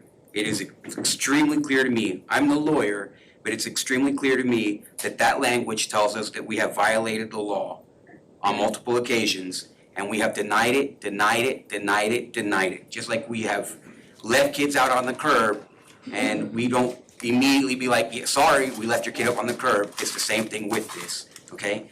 In October, I asked the board, which is hilarious because I was gonna bring this up again. So I reprinted out my resolution, it being a new calendar year. And here's the thing, this is not about credit, I can already hear the frustration. But the fact is, we have a responsibility to be ourselves to the community at all times. We have a responsibility to be transparent in our beliefs and what we represent when we're here. Not to say one thing in public or in private and then something else somewhere else. It's our job, the community is depending on us to be transparent and consistent and ethical and have integrity. So, Madam Chair, you just, the point that you made is an absolutely valid point. You and I are in 100% agreement about that. It is unclear. Here's why it's unclear. No offense, an attorney wrote that. And an attorney writes something to avoid liability. He's writing something to protect us, which is what this resolution does, right? Right. And obviously there's nothing wrong with that. That means that you're doing your job. It's our job not to do that. It's our job to be clear. It's Dr. Pace's job to be clear in our policy so that everyone is operating under a system where we all know what the rules are. It shouldn't be different rules for us, different rules for somebody else. If you're friendly with me, then you get away with this, and if you're not, you get away with this, and so on and so forth. It should just be a simple policy, okay? There's 5 members, we vote, it can be 3-2, 4-1, 5-0, whatever it is, but that we vote and we tell the public, this is the policy, we stand behind it, it is what it is, and then we move on to something else. But everyone likes to kind of avoid the responsibility, the oath that we've made to the community. So, in October 19th, I asked to pass a resolution. I understand it's me, so it's not gonna pass. I get that, okay? But public education is essential to an informed citizenry, the foundation of our democratic society. A commitment to teaching in an accurate, fact-based, objective, non-ideological manner is in the best interest of our students. Our best teachers serve as facilitators for student discussion and do not share their personal views or attempt to indoctrinate or persuade students to a particular point of view. Concepts that impute fault, blame, a tendency to oppress, or the need to feel guilt or anguish to persons solely because of their race or sex or are counterproductive. The school district of Osceola recognizes that slavery, racism, and discrimination of any form are a betrayal of the founding principles of the United States. Efforts to indoctrinate or instill political views is not the task of the school district of Osceola County. The goal of the district is to achieve the best possible result for every child, every chance, every day, regardless of race or gender.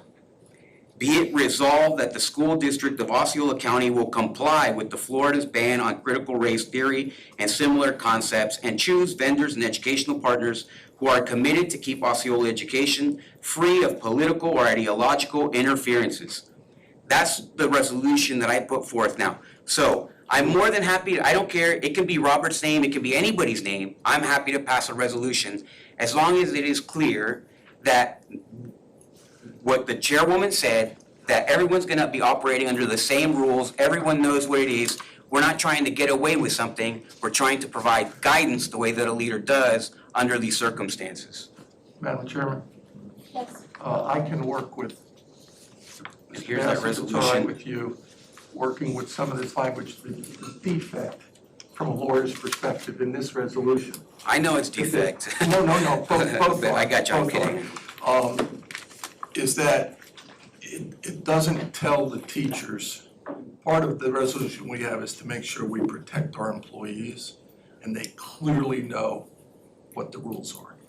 And the second part is to make sure the public knows, using your word, transparency, that we clearly are open to getting reports and immediately investigating them. So hearing your comments tonight, I'll work and bring back what I think will be, and I'll get it out to you well in advance of the next meeting. Each one of you I'll contact a more substantive resolution, but the goal tonight was to get this going. For the record, I don't think it's just I'm presenting in my case, I'm not speaking for the rest of the board. I think 75 steps ahead and externalities on how much pressure we're putting on our teachers. And we already have a legislator out there and I'm sure you know what I'm talking about, that's already putting pressure on our teachers. My biggest concern is, yes, clarity, but also I am concerned that this is going to become, I don't like this person, I'm going to go ahead and do a report. I don't need you to answer right now, but it's an externality that worries me. And I need you to, This whole thing worries me, okay. given how people can interpret it, but I asked 3 teachers that I know, did they know they couldn't give their personal opinions? Understood, And they went, understood. no, they didn't realize that. So my goal is to make sure the public knows that you all are on top of this, because that's what Mr. Robert and you both raised. And two, that we are open to dealing with it, and three, that our employees have the benefit of knowing what the rules are so that they're not, we reduce the ability of somebody to personally ambush. And I'm gonna work with you on dealing with those concerns too. Okay, thank you. Thank you, Robert. Very welcome. Okay, team. Thank you, Robert. It sounds like we have already gone over this information. Is it okay if we move over to agenda modifications, team? Yes? Okay. Do we have any agenda modifications? I'll start with Dr. Pace. I'd like to pull item 8.01. We've been unable to finalize the agreement yet with the Bezos Academy. This is for the purposes of starting Montessori preschool programs at no cost to the district. It would be located in Highlands and Deerwood and serve 3- and 4-year-olds on a year-round basis. So it's a super exciting opportunity. But we were unable to finalize the lease agreement, so I'll need to pull item 8.01 for tonight. Thank you, Dr. Pace. Robert, or Mr. Bass, I'm sorry. No, ma'am, good. Thank you. Mr. Melendez. I have no modification. Thank you. Mr. Arguello. Dr. Pace, you just pulled 8.01? I did. Don't think you pulled, okay. So, 12.02, pull from the consent. I don't see 12.02. I'm sorry, 12.01. 12.01, okay. Anything else? All right, so we need a motion. So moved. I have a motion by Mr. Bass to approve the agenda with the items submitted. Second? Second.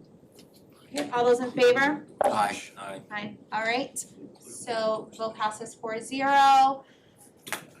Okay, so we are just pulling 12.01, or speaking about 12.01. What is your conversation? Okay, so I had members of the community reach out to me, and they had questions regarding the content of this company. I guess the materials that are on this database of materials. I reviewed the contract, and the contract does state that they'll comply with state law. So coincidentally, here we are talking about what the state law is. So I know it's a large task for us to go through and check that everyone's content is correct, or that everyone's content complies with the law, nor is it necessarily our responsibility. In addition to the language that we already have, I think that we should state in all of our contracts with the vendors, aside from just saying that you'll comply with state law, that you will comply in terms of this particular law, and if that's violated, then you have to correct it for us, so that we don't have to spend the time doing it, we don't have to request the community go and complain and come and speak and whatever. It's simple, if somebody finds it, take it off, fix it, do whatever, address the issue. Because some people sent me links to some videos here which may have been kind of questionable, they were. But I think that we've kind of hashed that to death already. The language is clear. So I think that was my issue with 12.01. So with that, I'll motion to approve. Second. A motion by Mr. Arguello, second by Mr. Bass. Any comments? Madam Chair, Yes. does that motion include tweaking the language or going forward with new contracts? I mean, the language there is clear enough. It doesn't force them to, but it is pretty clear in the sense that you will. So if not, then they've breached the contract. So going forward, we'll specifically add the language if the board's okay with that, but I would go a step further, and I think we need to have a penalty beyond they'll fix it. I think going forward is a conversation that we need to have, not right now, Okay. because you're asking me to amend a lot of different things in one meeting, and I really need to think about that. Okay. So I understand Mr. Arguello's point, especially considering that we have a resolution in front of us, but I do not feel comfortable making any going forward statements without making some very serious considerations. I mean, My we've been kind of discussing, and I think that we've been considering it a lot. I think that there's been a lot of talk. We've had opportunities to discuss and so on. I'm not asking for any modifications to this agreement anyways. Okay, so I'm just stating, if I may, that this is a clear indicator that as a district, we need to continue to have clarity in our position.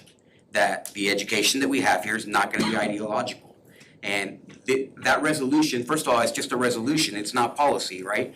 So it's just a matter of us making the confirmation that this is the view of the district, and then it's up to Mr. Boyd to come forward with policy that we're gonna enact and so on, so on. The community obviously has the opportunity to come and speak and so on, et cetera. So, but this is again, a glaring. Now, we have other contracts with other vendors where this language is not in those contracts. And so again, we're putting ourselves in a position where we may potentially, the teachers will be unknowingly exposing themselves to this kind of predicament. I know it's not, hold on, I know it's not our fault necessarily, nor is it the fault of the district, because the state itself has some materials which are also questionable in the DOE, at the DOE.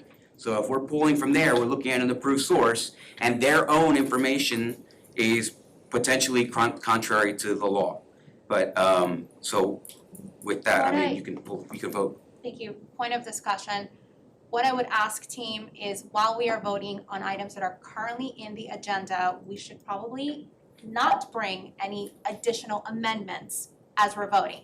If we have questions about what should be included in our contract going forward, I think that the best thing to do for ourselves and for the community is to put that as an agenda item and have that discussion at length. I don't think that we should do it while we're voting for items that are already in the agenda. So with that. Madam Chair, there's nothing to be done. This was actually not directed to you, Mr. Arguello. Okay. I just really wanna make sure we're focused on the items that are on the agenda. Thank you. So with that, do I have a vote? I have a motion and a second. All those in favor? Aye. Opposed? Okay, motion passes 4-0. Thank you. We have an informational item. Does anybody have any questions about the minutes for the business advisory meeting? Great. Okay, item 15.01. I'll move to approve. Have a motion by Mr. Bass. Second by Mr. Melendez. All those in favor? Aye. Aye. Will passes 4-0. Thank you. We kind of skipped over, Madam Chair, the rest of the agenda items, but it's Wait, of what zero did we skip consequence. over? Agenda modifications, I didn't get to continue with the agenda modifications, but it doesn't matter, we're at the end, we'll be at the end anyways. Okay, wait, let me stop. Yep, in new business. Point of order, I'm going to talk to Mr. Kroppenbacher. I thought we did all the agenda modifications. Were you not including regular agenda items as well? Well, I had new business to add, I mean, again, it's of zero consequence. Okay, we're just gonna. Usually I keep would, yeah, going. Okay, it's well, my bad. no problems. Thank you. Okay, are we good? Are we good? Okay. So item 15.01, I think we have a vote 4-0. Item 16.3. Move to approve. Motion by Mr. Bass, second by Mr. Melendez. All those in favor? Aye. Will pass it. Aye, 4-0. And now is the time of the meeting when we're open for public comments. Does anybody have a public comment that has not been submitted? Okay, team, so before we move on to public comments, I know that most of you have been here pretty regularly. You probably should be honorary board members, but I do want to remind us of the rules. So remember, we have 3 minutes to speak. And I will be making sure that we abide by that to make sure everybody has their time to speak. Please be respectful and civil. Please do not address any board member or any member of the district directly. Board members, I would ask you to please not respond to public comments. And if there is a situation where a board member would like to add any additional information or have a situation reviewed, please refer the item back to committee and Dr. Pace will give us a report on the very next meeting. Thank you. So the first person to speak is Mr. Mark Peters.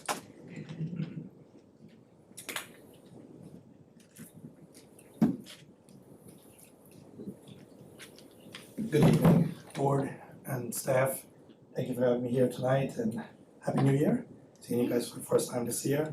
A couple quick things. I know we were discussing about the school bus. One of my daughter's friend they go to Gateway, and on her way home on Monday, she was made to sit on the floor of the school bus because it was crowded until the first stop when one student got off and she was able to squeeze on the seat. But since then, it's been a squeeze to get comfortable seating. Now, I understand about liability, how secure sitting on the floor can be if a bus is involved in an accident, especially on these busy roads that we travel and cars, constantly colliding. And it's a dangerous situation. I'm not sure, I know you guys are looking for ways and thinking out of the box to come up with ways, but I think putting children at risk, having them sit on the floor is something we need to avoid completely. My daughter's in the IB program at Gateway, and I noticed between Gateway and Celebration is almost a 7% difference in graduation. And it makes me think, because right now one of her classes has been missing a teacher for over 4 to 5 weeks, or 4 weeks around or about, and they might get a teacher next week. And so in the meantime, she sits there, they do nothing. They can scroll on their phones or whatever they feel like doing.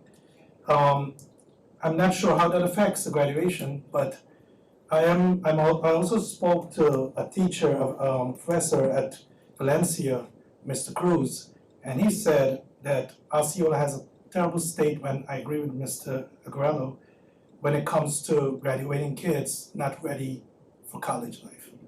And he said he's seeing it every day because that's what his job is, and they're not ready. So it's a big situation with that, regarding that matter. Proverbs 22:6 states, teach a child in the way they should go and they will never depart from it. It's not only for scripture, not only for Christianity, it's for everything in life. This quote is attributed to Lenin, but I'm not sure if it's him, but it says, "Give me 4 years to teach the children, and the seed I have sown will never be uprooted." So the things we put in our kids that you guys are responsible for, CRT or whatever it might be, it stays with them. It goes through their life. And it's important that you guys make the right decision on what they are taught. Many experts are saying that Florida's past its peak with Omicron, whatever you want to call it, with the coronavirus. So we are at the going down in that state right now because our virus started on December, first week of December. So I want to let you know that it's coming up to the end, so we don't need to be rushing with all these tests and all this stuff that's wasting money. Give the school bus drivers more money and think outside the box. Maybe hire some dollar vans. Thank you, Mr. Peters. Thank you. Happy New Year. Debbie Mann?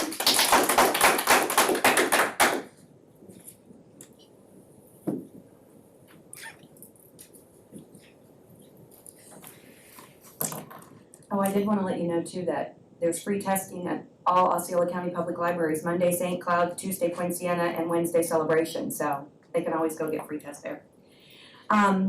Good evening. I am happy to hear about the resolution that Mr. Bass just reiterated off of Mr. Arguello's from October. I am happy to say that on December 15th, our governor announced that he's going to be doing some legislation called the Stop Woke Act.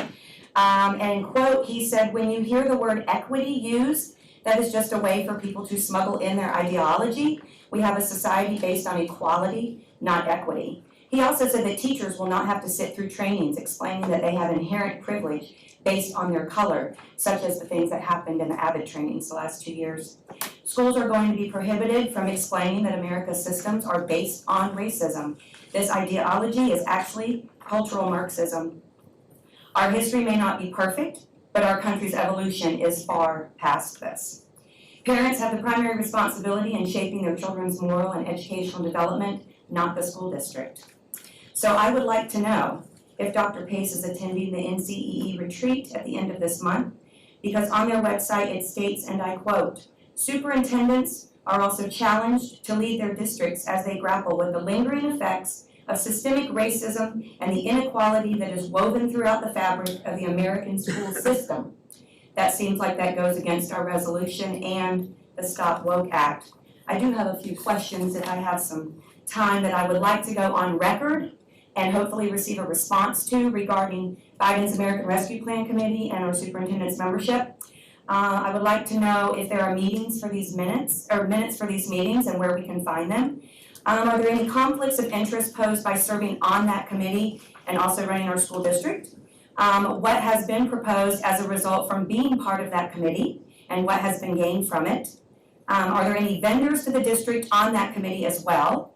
Have we awarded any contracts to anyone who she has met or connected through that committee? And does her role on that committee explain, or is it a consequence or reason of why we are having the problems we are having regarding the ideology being pushed in the schools?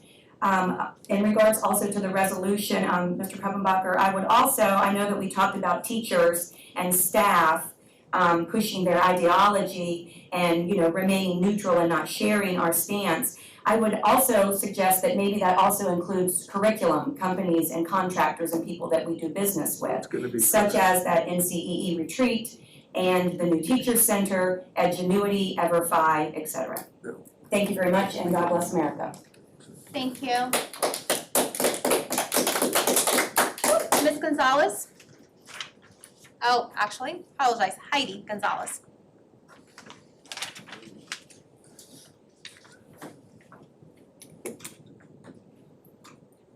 Good evening, everyone. My name is Heidi Venegas Gonzalez. I've been working for Osceola County Schools for over 10 years. I stand here on the behalf of ESPs in my county. About 7 years ago, I myself was a paraprofessional. I loved it. I loved it so much that I became a teacher. Now I have been teaching for 7 years. My life then is quite simple. I had minimal financial obligations, no kids, no mortgage or rent. I'm sure we all can agree that this is not the life of most of our staff here. They all have families to support, kids, rent, mortgages, and other financial commitments. Oh yeah, and they have food to put on the table. Osceola County has amazing, dedicated staff. We all can agree on that. Incredible, valuable people who put their all into students and their futures. They deserve a livable wage. They deserve to be compensated for their job with a higher salary. Our support staff are essential for us teachers to do our jobs effectively and efficiently. They should be valued and not spread thin or thinner, with even the suggestion made earlier of training paraprofessionals to be bus drivers. This is unacceptable. Yes. Recently, our county lost a dedicated paraprofessional due to low pay. I'm sure this story isn't the first one in our county. She worked for Osceola County as a paraprofessional for 16 faithful years. During that time, she developed countless strong, positive relationships with students and staff. She had to make the decision to leave because the cost of living is so high now. After 16 years, her ending pay was a sorrowful $12.63. Just the other day, I was driving through BBL and I saw a marquee sign advertising $13 starting pay at McDonald's. We are failing our valuable staff. We are losing dedicated staff to other places when we should look to keep them and compensate them appropriately. She is currently earning $16 per hour, working as an owner's reservation specialist. She is also currently working remotely and doesn't face the risk of COVID from comfort of her home.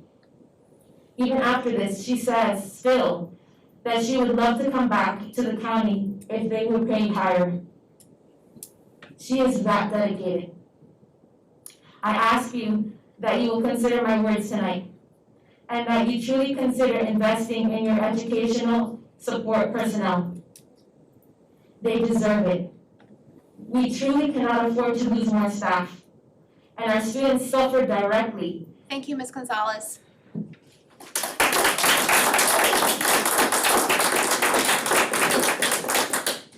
Emily Gorentz.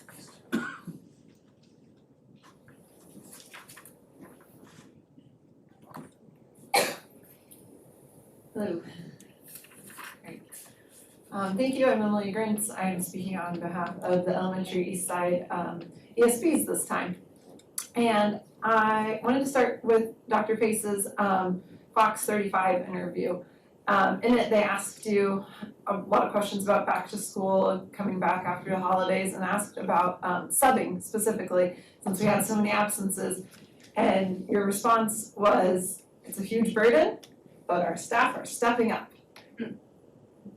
And it was like crushing to listen to, because it's like, that's it. It's like, okay, staff, figure it out. Like, that can't be our plan. It's not okay to say to the community, like, the staff are stepping up, they'll figure it out. Like, we're all about optics, and much better optic would be able to say, you know what? Our staff really are dedicated, and our bargaining team proposed a $50 half-day supplement for paraprofessionals that are pulled from their normal responsibilities to sub. $100 a day if they are pulled to sub. That's what our bargaining team proposed. We're working on it.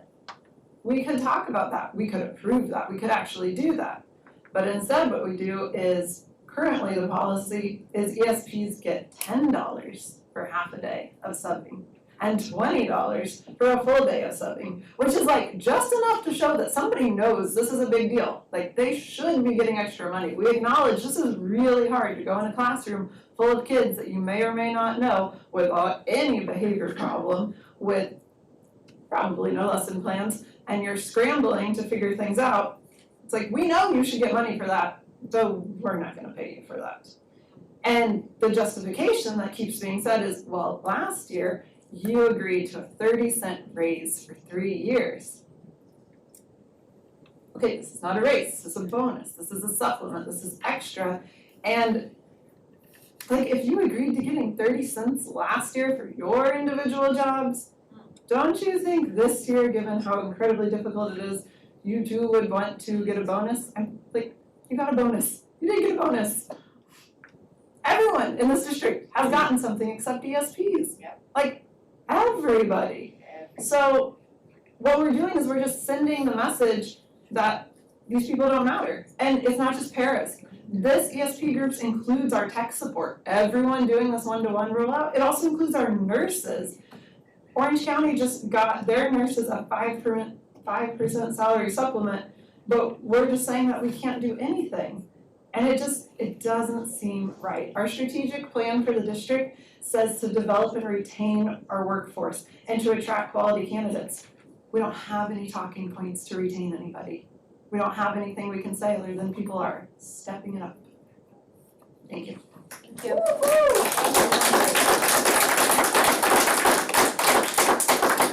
Next up, we have Craig Garris. Emily, why do I always hit the microphone? She's statuesque, and I am not.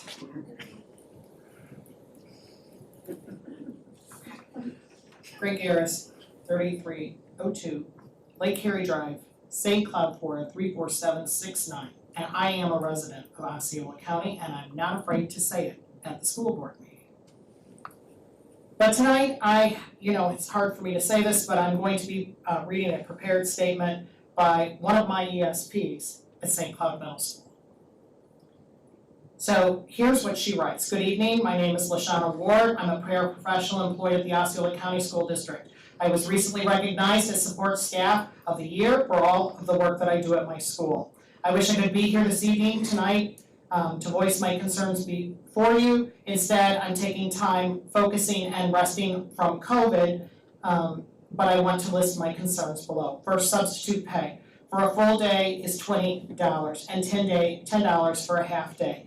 With the Omicron variant, a lot of teachers are being quarantined, leaving paras such as myself and my colleagues to juggle at times multiple classrooms without breaks when schedules do not align, on top of keeping up with the work that is already assigned to us. That's a really good point that she makes. Because their work doesn't stop. Their work, when they get pulled to a classroom, does not stop, and $20 for a full day to get pulled does not cover it. That work doesn't stop. When's that work that secretary or that receptionist or that person working in the dean's office, when is that work supposed to get done? With what time?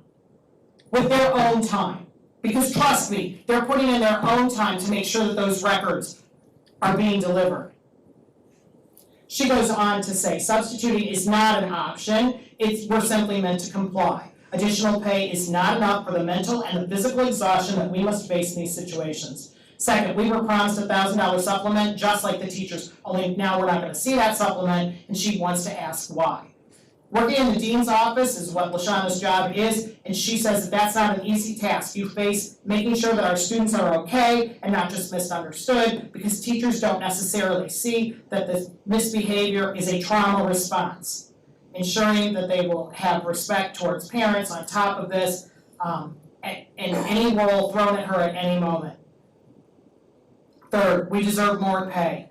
For your school to run smoothly, we are expected to perform our duties listed in our contract on top of all duties that are not listed on our contract. You cannot raise a family off $12 an hour.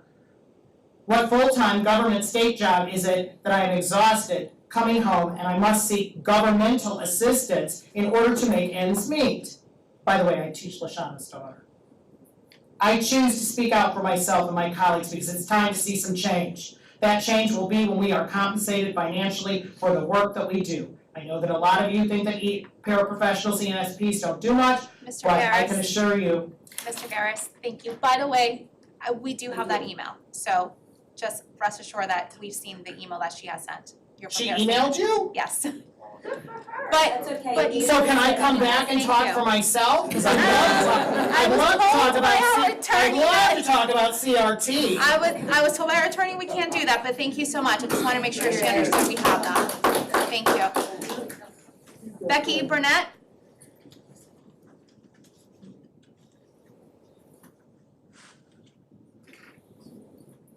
Good evening.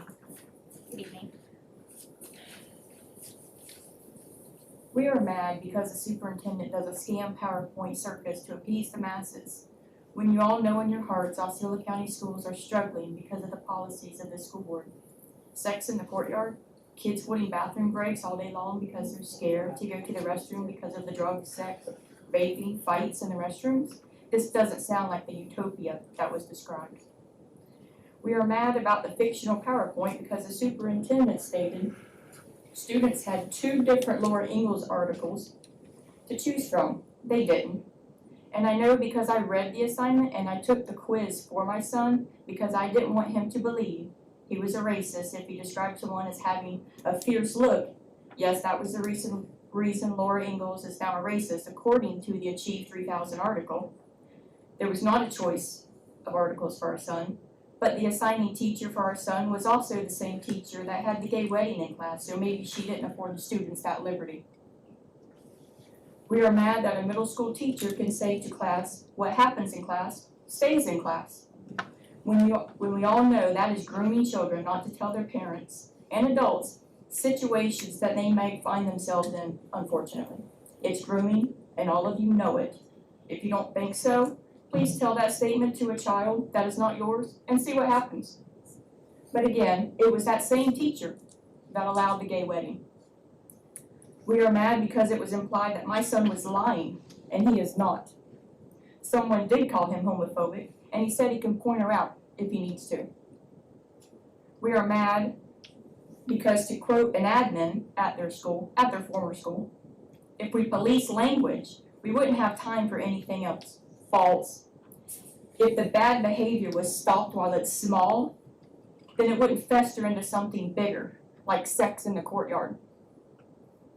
We are mad because the offensive, vulgar language our boys had to endure while at your school. We are mad because it was stated in the PowerPoint, that Vince Hertz voluntarily resigned. He did not. He resigned under duress because he knew he should not teach children what was in the training, and you know it. We are mad and we are not quieting down.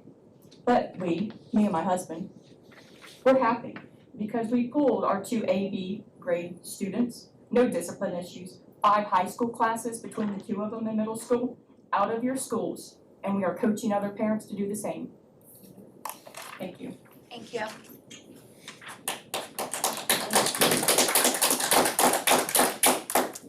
Tammy? My name's Tammy Fitzgibbon, I live in Kissimmee. I know the teachers don't make what they deserve. And my heart goes to these kids that I'm gonna talk about right now. They are special ed kids. I have some of my own. I just feel bad because they're not getting the right teaching that they deserve. They get put in a class of what I see in here. They get put in a class and they just don't get taught anything. And I don't think, and the parents are reaching out for help and they are not being helped. Their children are not being taught. And these special needs kids, they need the extra attention. Either they have behavioral issues, if they have mental issues, and it takes a special teacher to teach these kids. I know back up north, we had a special school for these type of kids, ADHD, ODD, autism, and my son was in one. It was a wonderful school. He was in it from 2nd grade to 5th grade. And I felt that he wasn't going on improving, so I put him back into the public school because it was holding him back. But I don't know how the schools are down here, because my daughter's on an IEP and she's doing quite well. Of what I see and hear, some of these kids aren't, and they're just shoved in a class, not doing a thing. The parents are trying to reach out, they're not being helped, and I feel sorry for these kids. And of what I hear tonight, that they're having a low graduation rate, if I'm understanding correctly. Well, no wonder why, because they're not being taught. I don't know, I'm not the parent to them, but I don't know, there's gotta be something for these kids. I feel bad because they have issues. And if they have issues and they're being this way in school, they're probably hating school, I don't know, I just feel really bad for these type of kids. And like I said, the teachers, they deal with a lot of behavior issues and they don't get paid enough down here in Florida, so. Thank you, Ms. Fitzgibbon.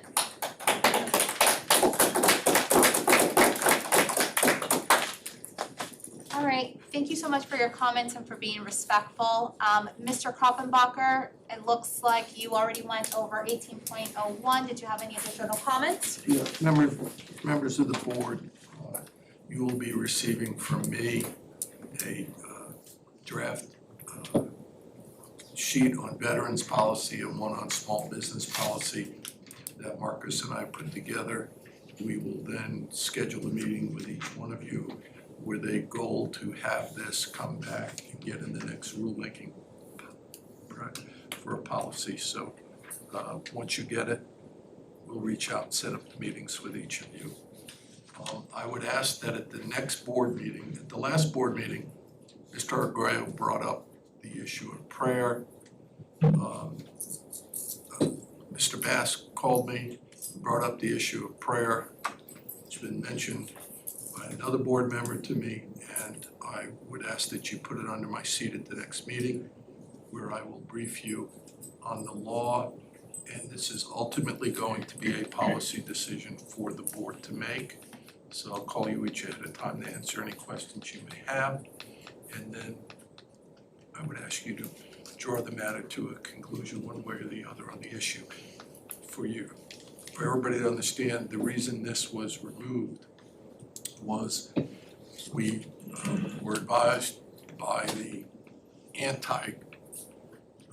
I call it anti-God group, the anti-religious group, that we were violating the law.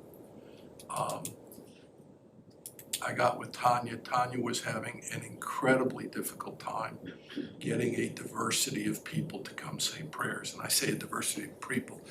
If you look, we had a record of Christian prayer, Christian prayer, Christian prayer. We were not getting diverse. So if the board is going to opt to have a policy to do prayer, then I would ask you to direct me to bring back the best one where we could best put a defense up in front of anybody who challenged us. And that would be, we're gonna have prayer for and invite all the different groups at any time to come, not just one view. Be like if we invited a rabbi every time. And so Are students allowed?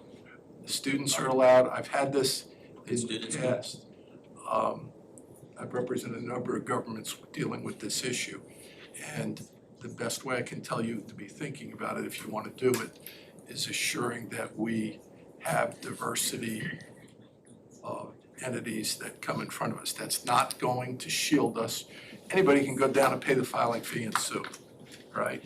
But at least if you do decide to do that, we will have an argument that as a legislative body, you can do that. That's generally accorded to the state legislatures. I think I can make an argument it would be accorded to you all, but know that to understand the power of the federal judiciary and the Supreme Court, they have been the ones that have said, no, no, no, no, no. I mean, you think about how much the courts run this country with their decisions.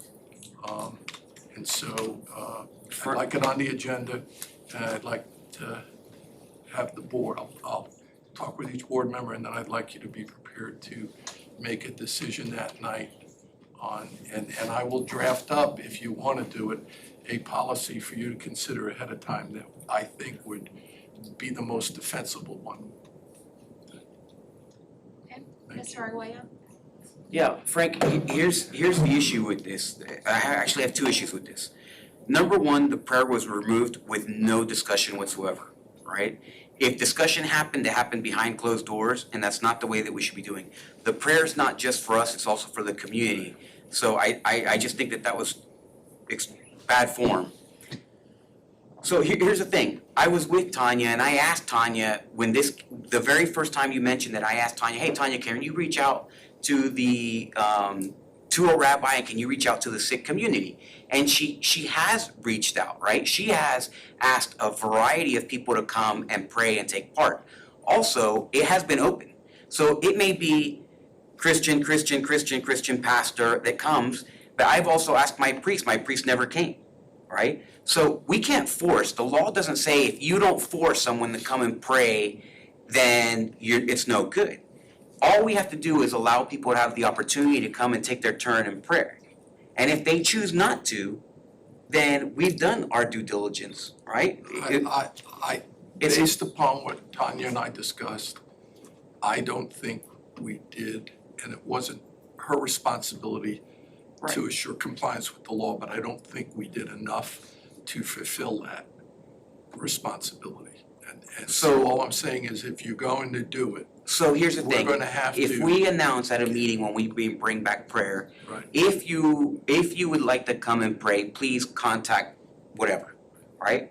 And we allow it open to anyone, and anyone can come and sign up and pray, then there should not be an issue, right? Based upon the cases, that may be one of the approaches. That's why I'm saying, I'm gonna bring back to you what I think is the best bullet way to get there. Here's the thing, I think that we removed this. Part of the problem, so you know, was if you look at the previous board, we had a board member who would frequently give an invocation, and it was clearly directed to Jesus, right? That, I can tell you, we have a diverse community.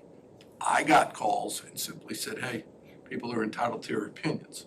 Then the next thing I know, when this board's seated, we get a complaint from this group. All I'm saying is, I want to get there, and I'm going to put together the best written way to do it. Here's what I'm saying. Tanya's Number going one, to need help on this. We're going to need to really make sure we do everything. I mean, we have there's 8,000 employees here. Dr. Pace, you have a secretary. Dr. Pace has like 4 people in there on admin staff. We have people can take calls. I mean, we're creating an obstacle that doesn't exist. My problem here is how this was removed. It wasn't addressed. That was under just so you know, the board chair, under your rules, totally controls the agenda. Your prior board chair decided to eliminate the risk. Yeah, but the chair is not a member of the Politburo. This is up for discussion, right? I mean, it should be up for discussion. You then can bring it up like you are. Right. But when they set the agenda, they can pull it under their power unless this board overrides. But that happened with the previous chair. Yeah, that's what I'm So now we saying. have a new chair, this discussion is proper now. Right, And that's the why question is, what's the process, right? Number one. Number two, just in practice, just as I mentioned earlier during the workshop, there's a sense that we don't answer to anyone, we don't do anything. We've taken prayer out of this meeting. If we're gonna make a change, then we are responsible to be communicating with people especially the representatives. Now, for me, I have two issues with this, as I was saying. Number one is how we took it out, and how we're not doing it. And number two is how we're letting an outside organization based in Madison, Wisconsin, come and tell Osceola County how we're gonna manage our meetings. And so, I mean, we should have just sent them a letter and said nuts. Mr. Go ahead. Coyle, we did, look, it got removed and no board member said anything until the last board meeting. Now, That's not true. You privately mentioned it to me, but nobody brought it up. If you did, I don't remember it at a board meeting. But the board did not put it on the agenda for a discussion. It wasn't my job at that point. I've mentioned a Somehow, lot of things and they never, nothing I mentioned ever ends up on the agenda, So all right? I mean, so I've had here's a the number thing. of board meetings. All I can say, guys, is it's an issue the board's raised. I'm trying to put it on the agenda so you can all properly address it, represent the community, and if you decide to do it, I've got the best chance of winning because of the way you do it. Okay, That's all so I can- here's my, just a simple question. If we allow anyone to come and lead prayer, if the invitation is open to everyone in our community, come and lead prayer, right? Right. Is there an issue? There is case law that would say there's an issue, and there's arguments, I can tell you in case law, that there's not an issue. What's the ruling law in Florida? Well, you saw Florida, the cross in St. Cloud, the federal judge said, take it down on the old water tower. I remember that one. It is gonna, I'm gonna tell you right now, it is gonna depend upon whatever judge you draw. You get what I call a Reagan appointee, you're gonna have a better chance. You get an Obama appointee, I think you're gonna have a tougher chance. I'm just telling everybody here what the reality of life is in these courtrooms. Judges can disagree, but I've lived it. And that's why there's fights over who gets appointed. So I'm gonna get you in the best conceivable position if this board decides to go with prayer. And it may be simply we write a letter that invites everybody, and then we simply make sure if they agree, we diversify. I'm prepared to call, all of them and say, look, we need your help. I mean, part of what I think I don't think that school that's our districts need, responsibility legally. I am right? prepared to do it to try and help us get there. I think faith-based community needs to step up more to help us. Right, but there's only one reason not to have prayer, and it's the exposure to liability, right? You know, According to, hold on, just wait, because wait, of wait, Teresi's- and that's based on what the board decides. Yeah. So if the board says, okay, there's one reason, or there may be others, but that's for everyone to speak on their own behalf. There's other reasons to not, okay? So if I agree, liability is an issue. If everyone here, there's 5 of us here, That's your call. and everyone can decide for themselves what the issues are. If legal liability is, then we just need to find out whatever the requirement is to protect ourselves legally, and then we put prayer back. Right. I'm no lawyer, I said it again, and if I were, I'd be a terrible one, but we should be able to know what the governing law is here in our state, meet that requirement, put the prayer back in, right? And you're not hearing me as the lawyer telling you not to do it. Right. It's a policy call.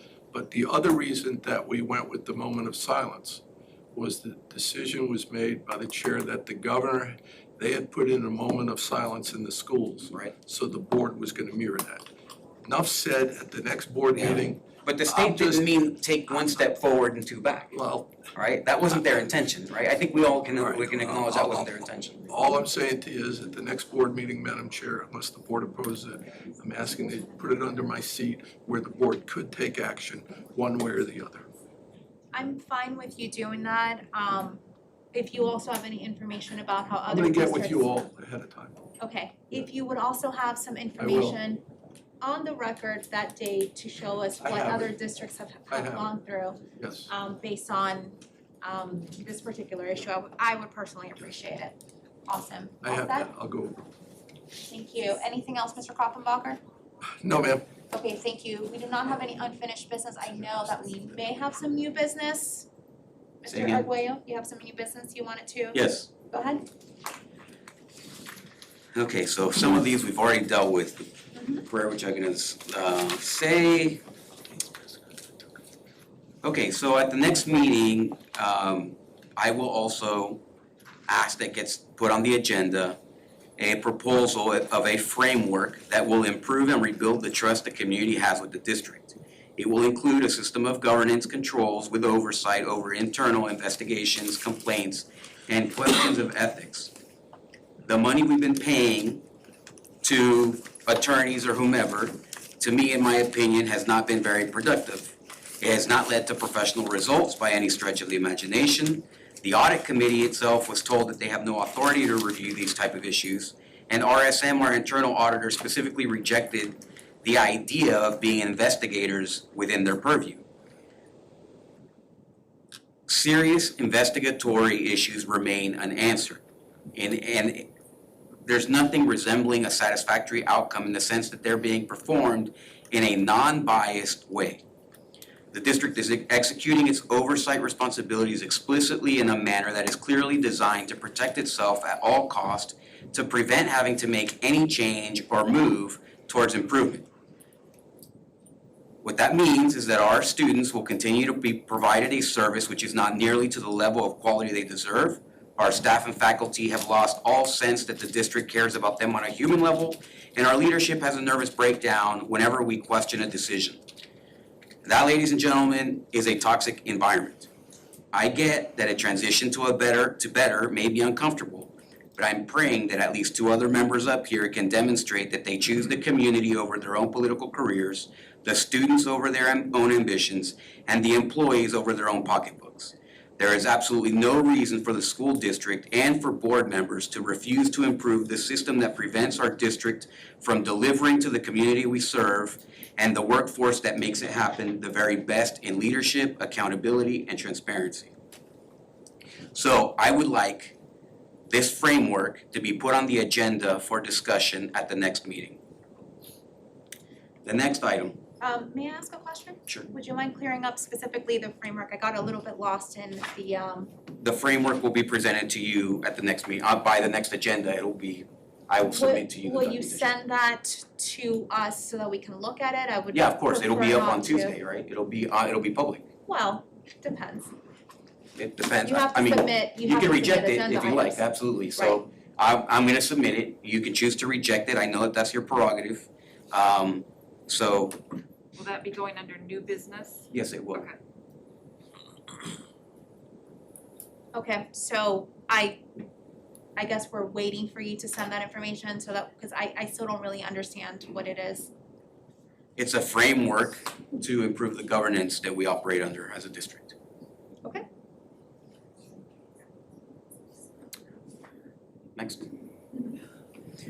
I'll also be proposing a Safe Schools for Teachers resolution, which will offer support and begin the discussion to change the culture of our schools from what has become all too common in many schools, an abusive, threatening, and potentially violent working conditions. The resolution will seek to make Osceola County not just a better and safer place to work for our teachers and paraprofessionals and ESPs in general, but also a more competitive employer and more effective educational institution. Hopefully, I won't receive too much resistance on this resolution and hopefully a future policy, because the superintendent actually made a tweet, which you're familiar with, Dr. Pace, the tweet that said we should be doing, the TSA recently put out some guidance and a sign that says no threatening, abusive, et cetera, et cetera. And she had mentioned that our teachers deserve the same. I agree. I put it out that said, you know what, let's see some policy. So I'm gonna propose that policy at the next meeting. Move on? Sure. Okay. I'm also requesting now, actually that's 21.01,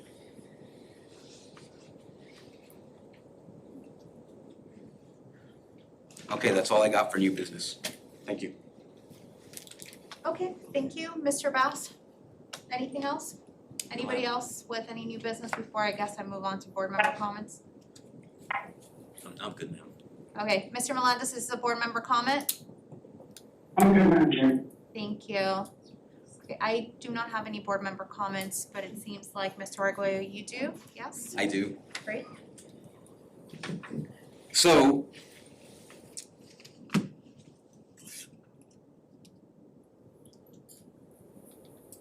I am now requesting for participants in two advisory committees, one a teaching professional advisory committee and another an ESP advisory committee. They have no other responsibilities but to educate me on the world of education and your jobs, to confirm or essentially make me aware of what your daily lives are like so that I can better advocate on your behalf. So obviously it's not necessary for administrators. Every administrator is already part of an advisory role. They're already leadership in our system, and I hope and pray that you reach out to me for any reason that you feel you need to at any time, 24/7. But essentially the information is on my Facebook page, or you can email me or text me or call me or whatever. Essentially I'm looking for 20 or so teachers throughout the district to basically help me understand the world of teaching better, so that I can work towards better working conditions for that group of people. And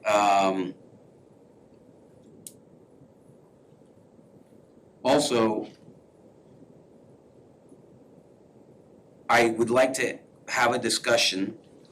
I'm not putting anything up for a vote or anything like that, but I would like to have a discussion regarding the split, a new split for the preservation of the sales tax increase, and a new formula that we should be discussing. I think we should be discussing how that money gets spent and a new split with the county. It's been raised before, but it's coming up at some point. I imagine that we're gonna have to talk about who is not supporting this to the community, and if we wanna have a unified voice regarding that, the extension of that sales tax increase, that we need to get on the same page regarding such. And that is all I have. Thank you, Mr. Arguello. Team, just a moment of privilege. I did say that I did not have any board member comments, but I do think of one at the moment.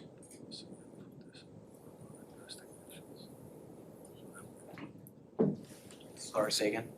Thank you. If for the next meeting, this was, and I admittedly, this is my mistake, so I just wanna make sure that we are clear. When we do have our agenda modifications, let's go ahead and agree to do them all at the same time so that we don't have the split. Again, I apologize for that mishap. I just wanna make sure our meetings are smooth. So if we can all just agree right now, we'll do all agenda modifications at the same time. Okay. Thank you so much. All right, and if we don't have anything else with that, I would say great meeting. It was productive, and we'll see you next time.